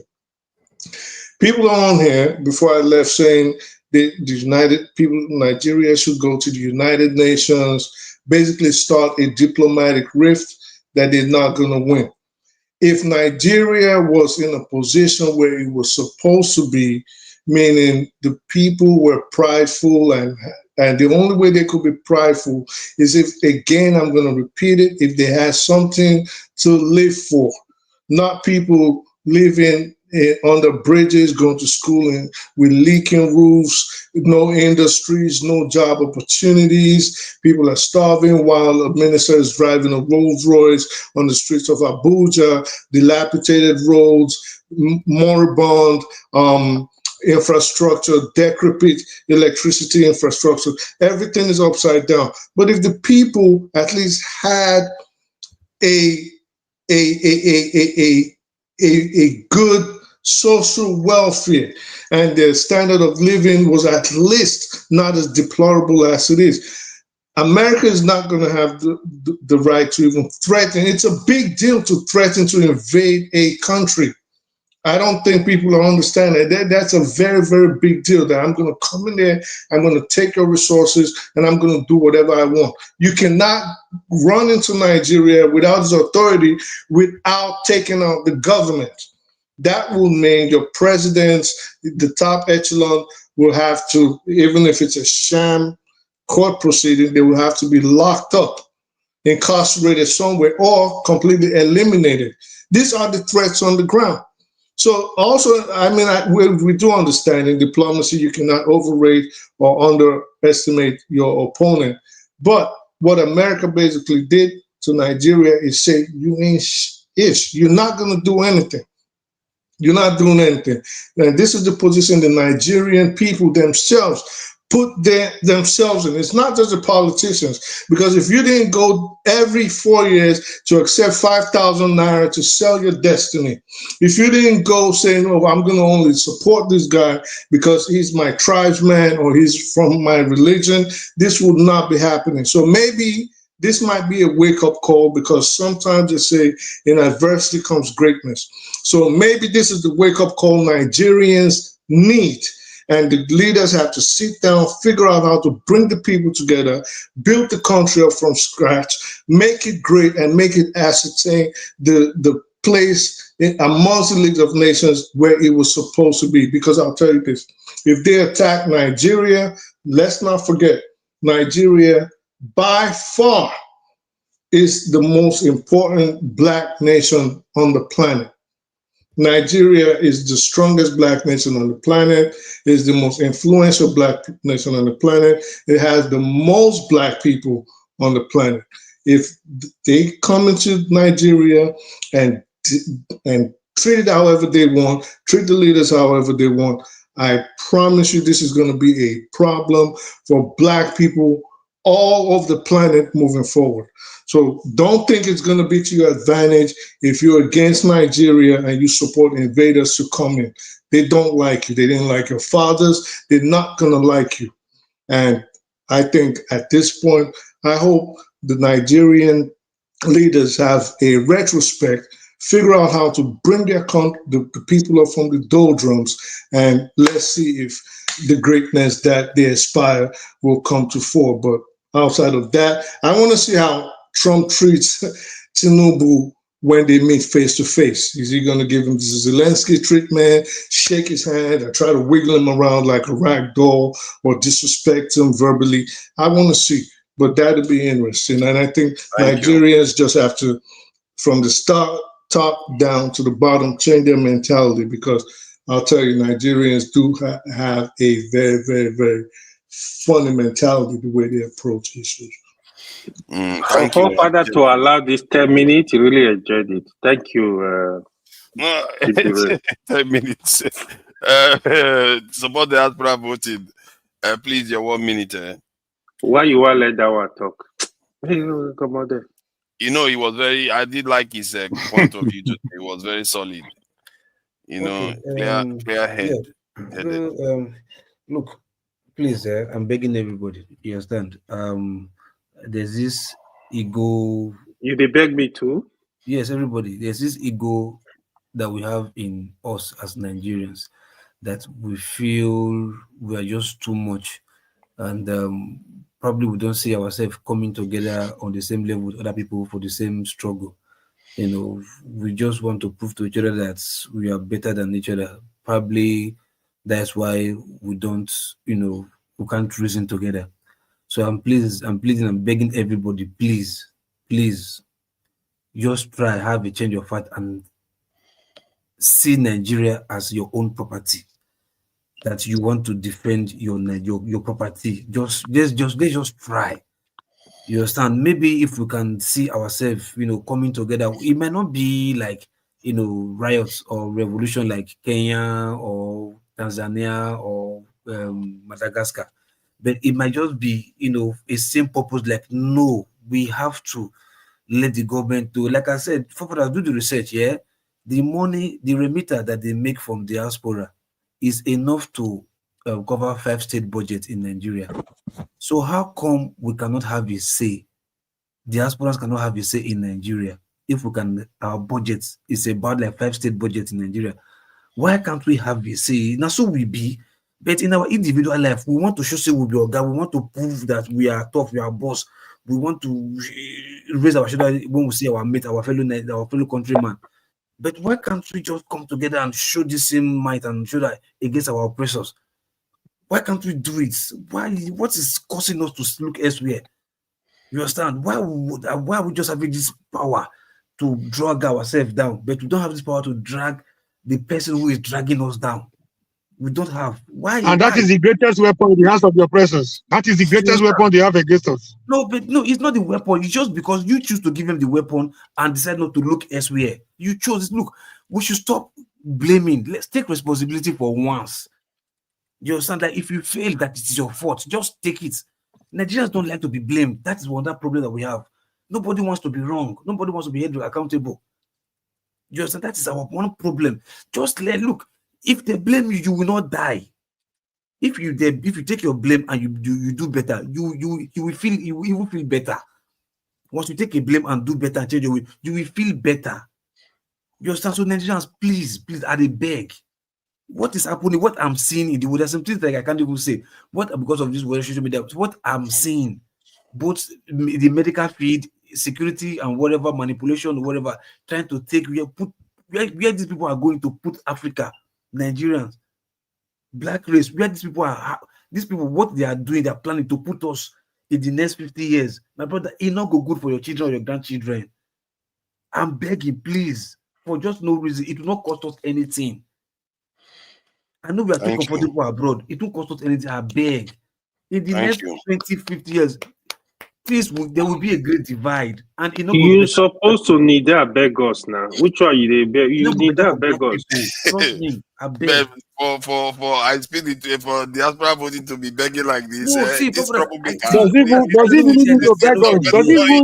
He's saying the truth. Does he really need to beg us for what we already know? He's saying the obvious truth. Now. We should know better, but we don't. A lot of us don't. In the next 20 to 50 years, if we see their life, it's not go funny. Before we go end up for elderly home abroad, where nobody is going to take care of. That's why I attack Odi. When Odi will talk any small thing, he will say Igbo. You are trying to take everybody back. Fuck Igbo, fuck Hausa, fuck individualism. It hasn't taken us anywhere. The problem in Nigeria is not tribal war. It's a class war. It's a class war. The only tribe, the only two tribes in Nigeria is the rich and the poor. No other tribe. When they're sharing our resources, our common work, they don't preach religion. They don't preach tribalism. And you see them hugging each other, eating from the same plate. They marry. Their children are busy marrying each other. They are busy replacing. They never get sense. Every small thing. You want to draw yourself. It's okay. You are talking your 1 minute. What kind of wahala is this one now? Yeah, in Edo, Siri will soon replace Oshomole. In Port Harcourt, wicked children will soon replace Oshomole. In abroad, in Lagos, speak. Shay, we saw the president Tinubu. We are busy fighting ourselves along tribal and religious lines. Unnecessary fight. 2050. Good night, everybody. Good night. Thank you for Murray, joining us. good night, He's a good sportsman. I like sportsmen that don't hold Okay, grudge. why? Thank you very much. I don't mind. You don't say they like your way. I like your style. Gentle, but dangerous. If they step on your toe, now, voila. Exactly. Let's you. So For yes, Nigeria, you got let's being involved in it. I hear you support the diaspora voting. I really do hear you. I hope a lot of people heard you. Evolves, you appear to have touched a lot of nerves amongst a lot of Nigerians. Who knows? Maybe you'll be able to communicate some knowledge to them.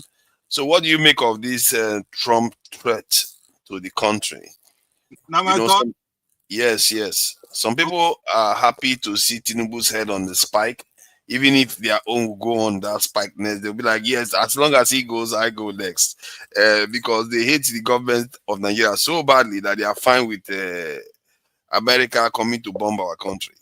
So what do you make of it? Anyway, today was a very busy day. I no get chance to give my own this thing, but I lucky say that they go home now. See, say when I never. Now revolution be that. Now me, my brother. I need your contact badly, please. We have something to share. I have something to share with you, man. There is something going on. Please, we need you on board. They go link you up. If you link up there. Okay, if you say what in I want talk, I don't mention and hear one time. My brother Loco, they say they beg now. You see, say everybody don't begin the fear because we don't see the dream, the prayer where they pray what happen. People begin beg, people begin the patriotic, people begin talk, oh, in our country, all of us have to unite. Just because the prayers of the poor Nigerians don't nearly want answer. Trump want to intervene in Nigerian poor people's problem. When I begin, the people just scatter. Forefather, I was listening the whole time. You just beat around, disturb everybody. We have been, and let me just say it, I don't have nothing against anybody. Everybody gets their own views. And I respect the program, have your say. So I know anything where anybody talk, no problem. But now listen to my own, if now give me a few time. And I know why make anybody disturb me or tell me, say, what's in they talk. I'm just talking my own view, if you allow me. You see, Nigeria, Bob Marley sing song. He say you can fool the people all sometimes, but you can't fool all the people all the time. Nigerians has been fooled all the time. People go talk, say Nigerians, they collect 5,000 to vote. So already telling us, say now allocation, they allocate. They go tell us, say you people sell their vote. Last election, nobody sold their vote. Toby win. Did they give it to him? No. Now, they are telling us now, say, Tinubu don't tell us now, say, the election now go happen next year. You know one follow the normal rule, or nobody talk of that one. Oh. And nobody can challenge him. Waiting Tinubu talk, he must do him. So that 2027 where will they talk? He don't bring her down to 2026. Where go happen? When nobody don't prepare. Peter B never even get where he did. For me, my dream in my life, why they pray in my lifetime, be say, make somebody take over Nigeria at least for good 20 years. And repair Nigeria and then give it back to Nigerians. If we the way say Nigeria, like my brother Loco was begging, oh, I beg, make we come, make we do this. Diaspora voting, how many years we done they talk about? Did they answer us? Will it ever happen? It will never happen. Because we are dealing with people where we say they don't want, nobody not going to talk, say there's something they call cabal. Who be the cabal? You understand what I'm saying? For me, I'm not saying it, I'm not a religious person, make I say they are killing Christians or they are Jews, make I come from that angle. We know what thing they happen for Nigeria. We all know. Christians are being killed every day because some people who call themselves Islamists they want to bring Sharia to the country. Nobody can deny that. Whether we like anyhow way we like, and we know it happen every day. People are living in ID camps. They can't even go back to their home.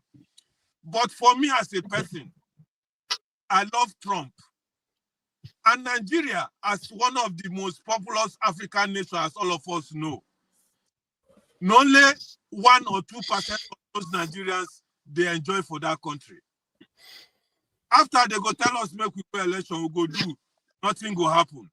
Go to court, latest version, nothing go happen. Now we see somebody where get interest in Nigeria to come help us remove these bad people. Una see they cry, say, una no want her. Now we want the patriotic to the people killing the country. I tire for una sometimes, especially for father and that Islamist where they come here sometimes. He go just come here and pretend like we say we don't know him. What even they call that brother?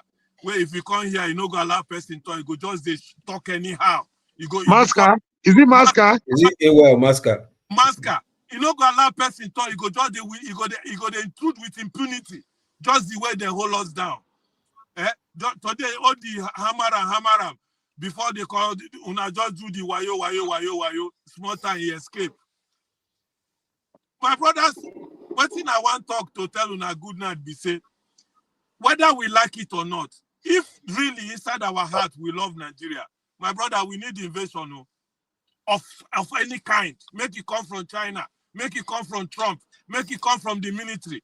We need to change that country so that the country go come back. Look at the place where they produce oil for Nigeria, where the wealth of Nigeria is coming from. My brother, I don't know how many of you we don't visit that place once.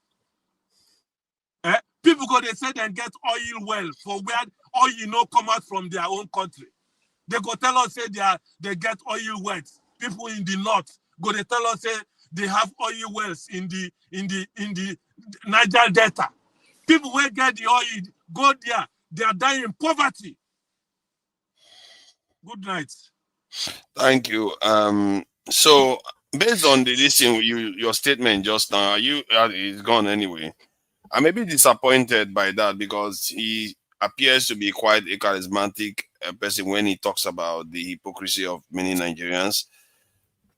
Where did he get the idea that I was lacking support for Nigeria's national security? No man, you don't mean like you don't people go to Kenya for you. Where did he get the idea that I don't support Nigeria? I've always been advocating Nigeria's national security. For fathers, give me 30 seconds. Just 30 seconds. Let me finish what I'm saying, please. Okay, finish what you're saying. All right, thank you. There's a point I think I just on purpose refrained from speaking about it because I know some people get mad when I start talking about it. But listen, if you go on the internet, if you use social media, which I know Local P uses, you would notice that all the algorithm shows in the last month was just anti-Islamic rhetoric, right? Exactly. And then in the last week, it has been Nigeria.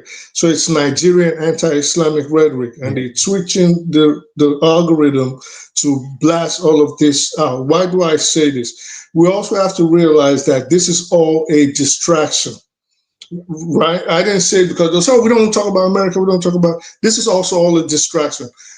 From the Epstein files, from what's happening in Gaza, and like I keep repeating, you cannot love Black African Muslims more than you love Christians, more than you love the original Gazan Christians. Those are the original Christians. That's where Jesus is from.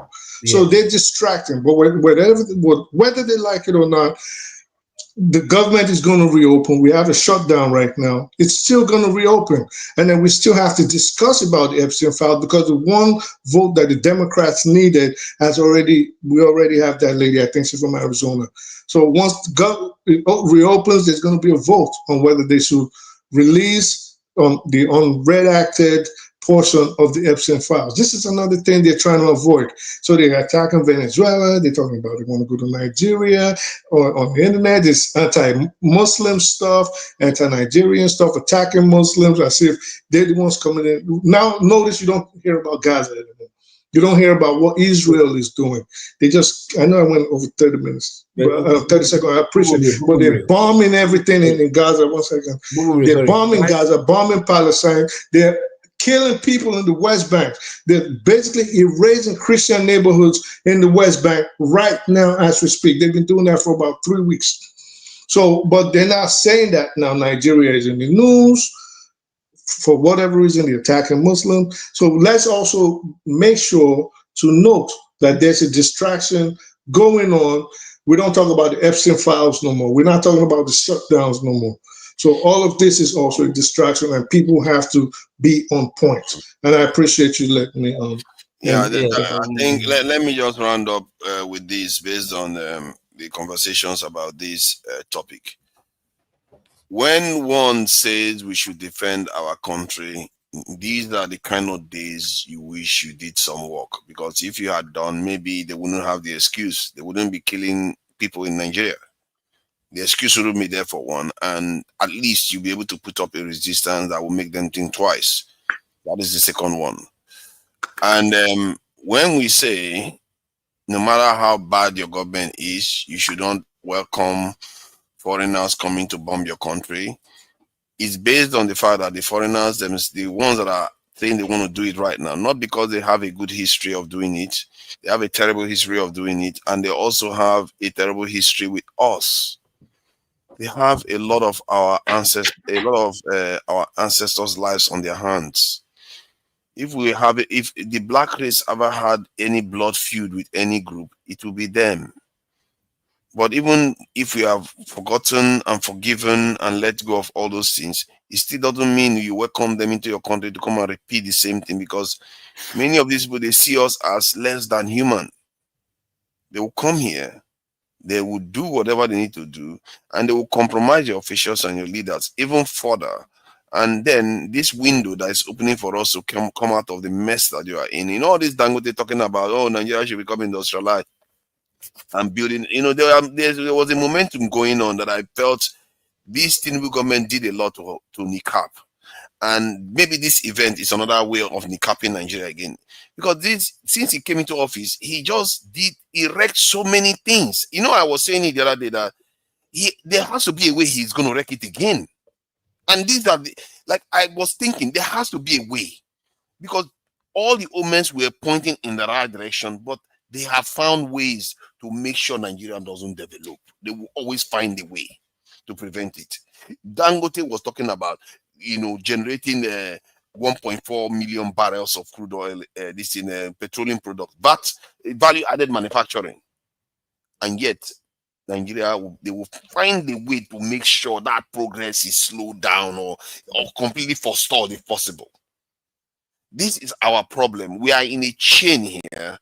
And some of our people love the cage so much, they don't even recognize it as cage anymore. They think it's a home now.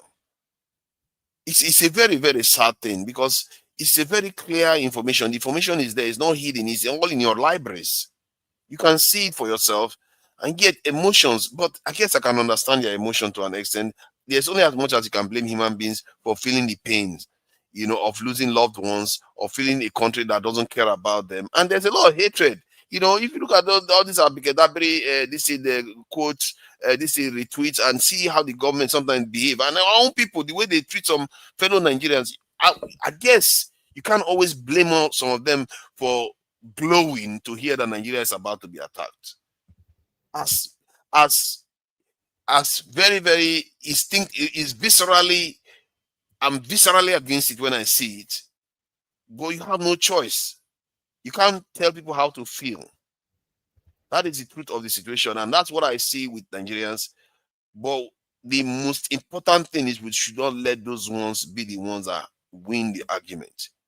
The ones that win the argument should be the ones that want to say, Trump, don't come here. If you want to come here, come and give us the weapons, give us the support. If you love Christians so much, also take some of them as refugees too. You know how you are helping the South African ones? Maybe you should take some of our Christians, some of them that live in IDP camps. They've been there for a long time. Take them temporarily, even if it was 5 years, while we clear the mess out. Let's see whether he will take that one. You find that suddenly he doesn't like black people anymore. So we as Nigerians, we have to wake up to the truth of our situation. That nobody truly cares about us, and it's not their job, really. You can care about your tribe and care about your nation and care about your race and even care about humanity too. None of these things are mutually exclusive. Our people somehow have mastered the art of thinking that it is mutually exclusive. And there is no world I'm going to sit here and say our people should welcome foreign countries to come and bomb them, because it's human beings that are going to die. Our own people, our own family members, our own husbands are going to die. When that happens, then they will compromise us even more. What we should be doing is finding a way to get leaders that we want, secure our nation, do our value-added manufacturing, sell goods that other people want, buy goods that instead of buy from our own instead of buying from overseas. It's a very simple formula. The formula is there. Why get distracted because Trump suddenly announced that he wants to bomb, but suddenly everybody loses their mind? Let's focus here. Maybe Tinubu might go there and do a deal and buy time. But what kind of deal he does, God help us. I hope he doesn't go and sell the entire country out and comes back and does something crazy with the currency or something with the economy or cause instability. These people are crazy. I don't think that decision, what's his name, Babangida made to cancel the election is a Nigerian decision. People think it's a Nigerian decision. I don't think it's a Nigerian decision. Because the person they wanted to bring into office was advocating for reparation. Americans didn't like Jonathan because he didn't like LGBT things so much. Can you imagine how they will feel about somebody that is advocating for reparation? Charger don't connect to. So I don't think it's a Nigerian decision. After all, Abiola was their friend. Abiola was Babangida's friend.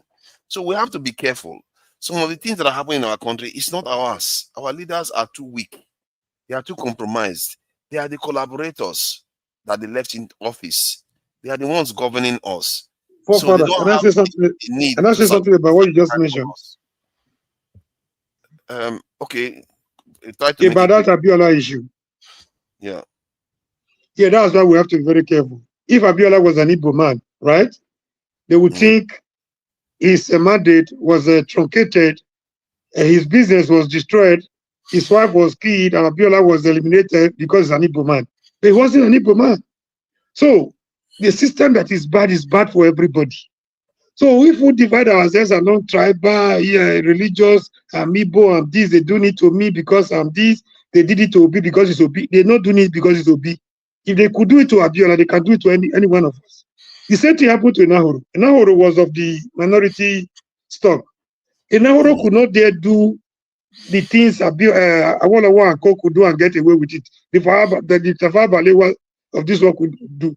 Because he was from minority. So this oppression is a bad system that is not okay for everybody. So the oppression, if the system is bad and it can affect anybody, it's not bad because I'm Igbo. Look at the way they dealt with Abiola, squarely, even by his own closest friend.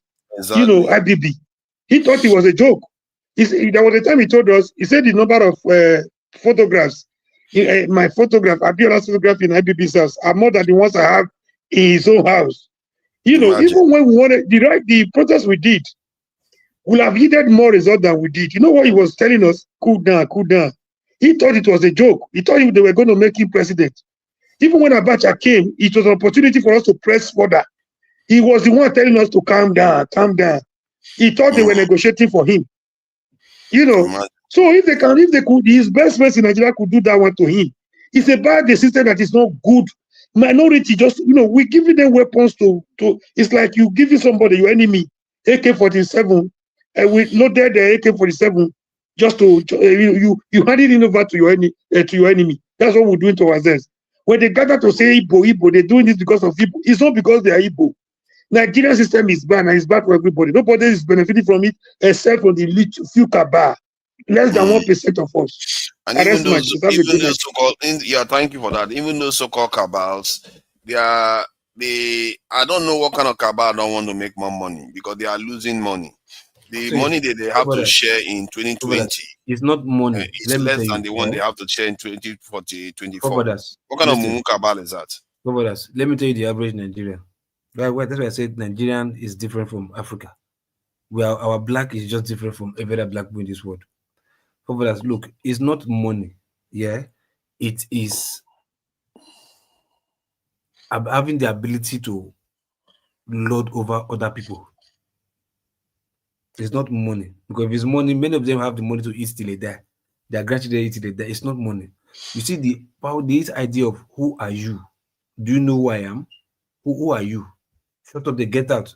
I will lock you. I will deal with you. I will lock you in prison and nobody will see you. Yeah, well, they do that in China too now. Why don't they bother? Forefathers, listen. They don't do that in China. Nobody will wake up to say, I'm a big man. I want to oppress this man. No civilian in China will wake up and say, police, arrest this man and go and put him in the guard room. Nothing will happen. Nobody will do it. It's only in Nigeria that will happen. That one idiot called councillor or what chairman or local government chairman, you understand, or even whatever, will just wake up, beat that guy, beat him up. You command, you that is a civilian, you command a mopo to beat another civilian because you feel you get power person. You understand? So it's that power, and they get that from the bottom, like councillor, even what chairman, councillor up to presidency.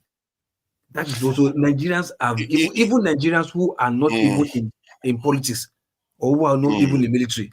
They still have that, like, do you know who I am? I will deal with you. Every Nigerian wants to oppress each other. I think there is some truth there, and I find it, to be fair, that's one of the first argument that somebody has made that I find hard to argue against as a kind of counterproductive way of reasoning. It could be true. It's a way of perpetuating the same destructive behavior. And if you want to end something like that, then you can also argue that the women have a lot of power in this. The way you raise your children, you can raise your children to not see life like that, not to look to oppress people, not to look to be too egotistical beyond wisdom. You can't give what you don't have. Sorry. Yeah, you can start somewhere. If you don't have it, you can't give it. There's no way you start. How can you start giving something that you don't even have? You can't have. No. Let's not argue. No. This is a roundup, please. Otherwise, it's not going to go. I just want to round up. See, because we don't. You know, now UK is a funny place. You have to be. No. So the idea is that we always have people that have this knowledge within communities. It's just that they are not the ones controlling the narrative, and sometimes they are not even aware of their value. And I think we have to start understanding that these people are important, and they too should know it, and they should start inculcating it within the next generation.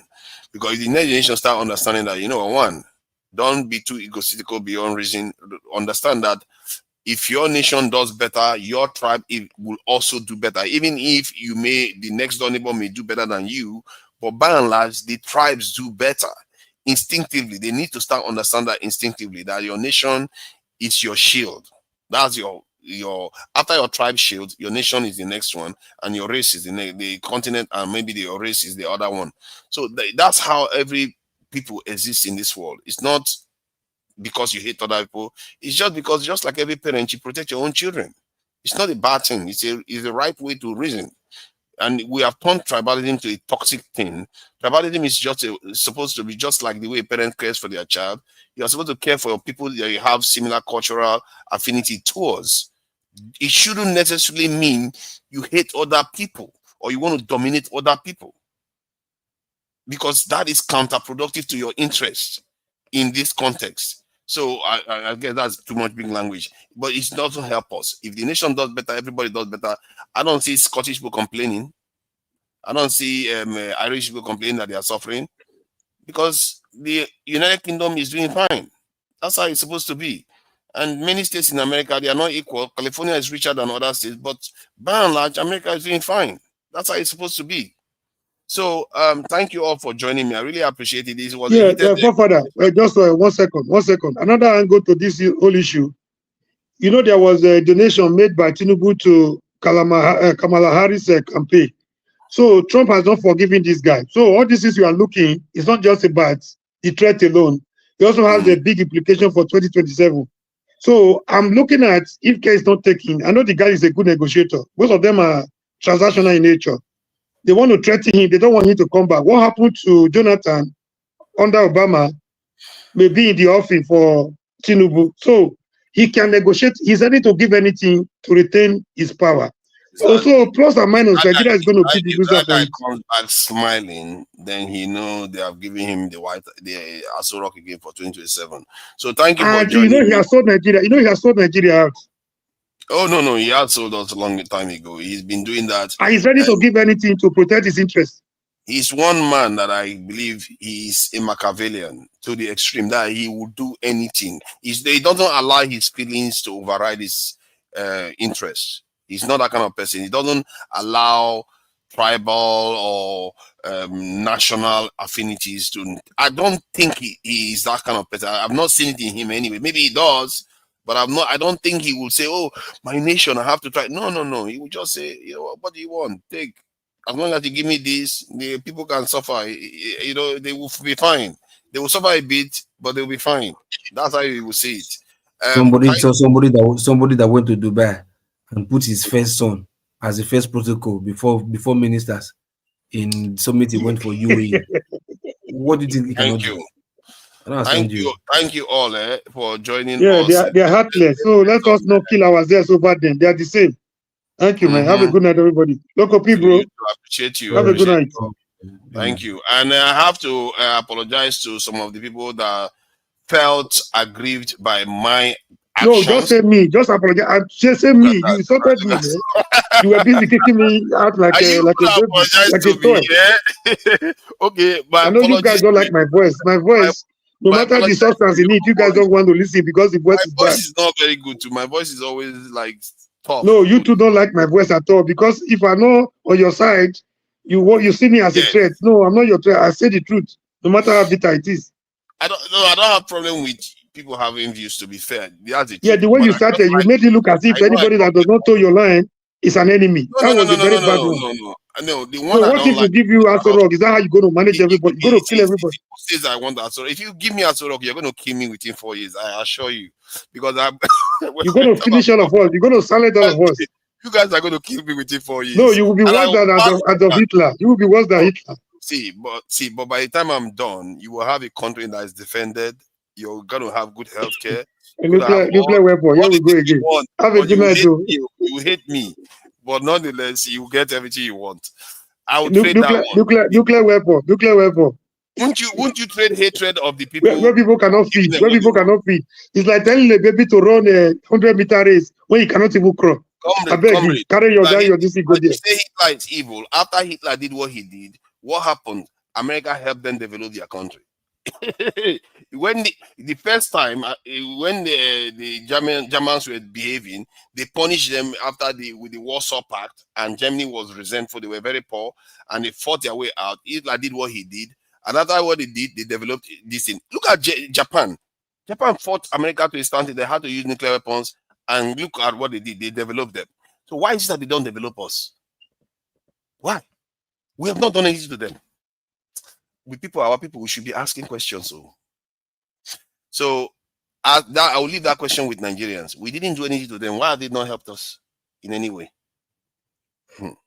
So till next time, guys, let me play this some of our Nigerian cultural this thing to remind us that after all, we are all in this country called Nigeria, for better or for worse. Did you hear what I said that time when I said the owner of Manchester City is the one supporting the terrorist group in Sudan? Yes, in Sudan. Yeah, the problem that is occurring, man, there's a lot of this.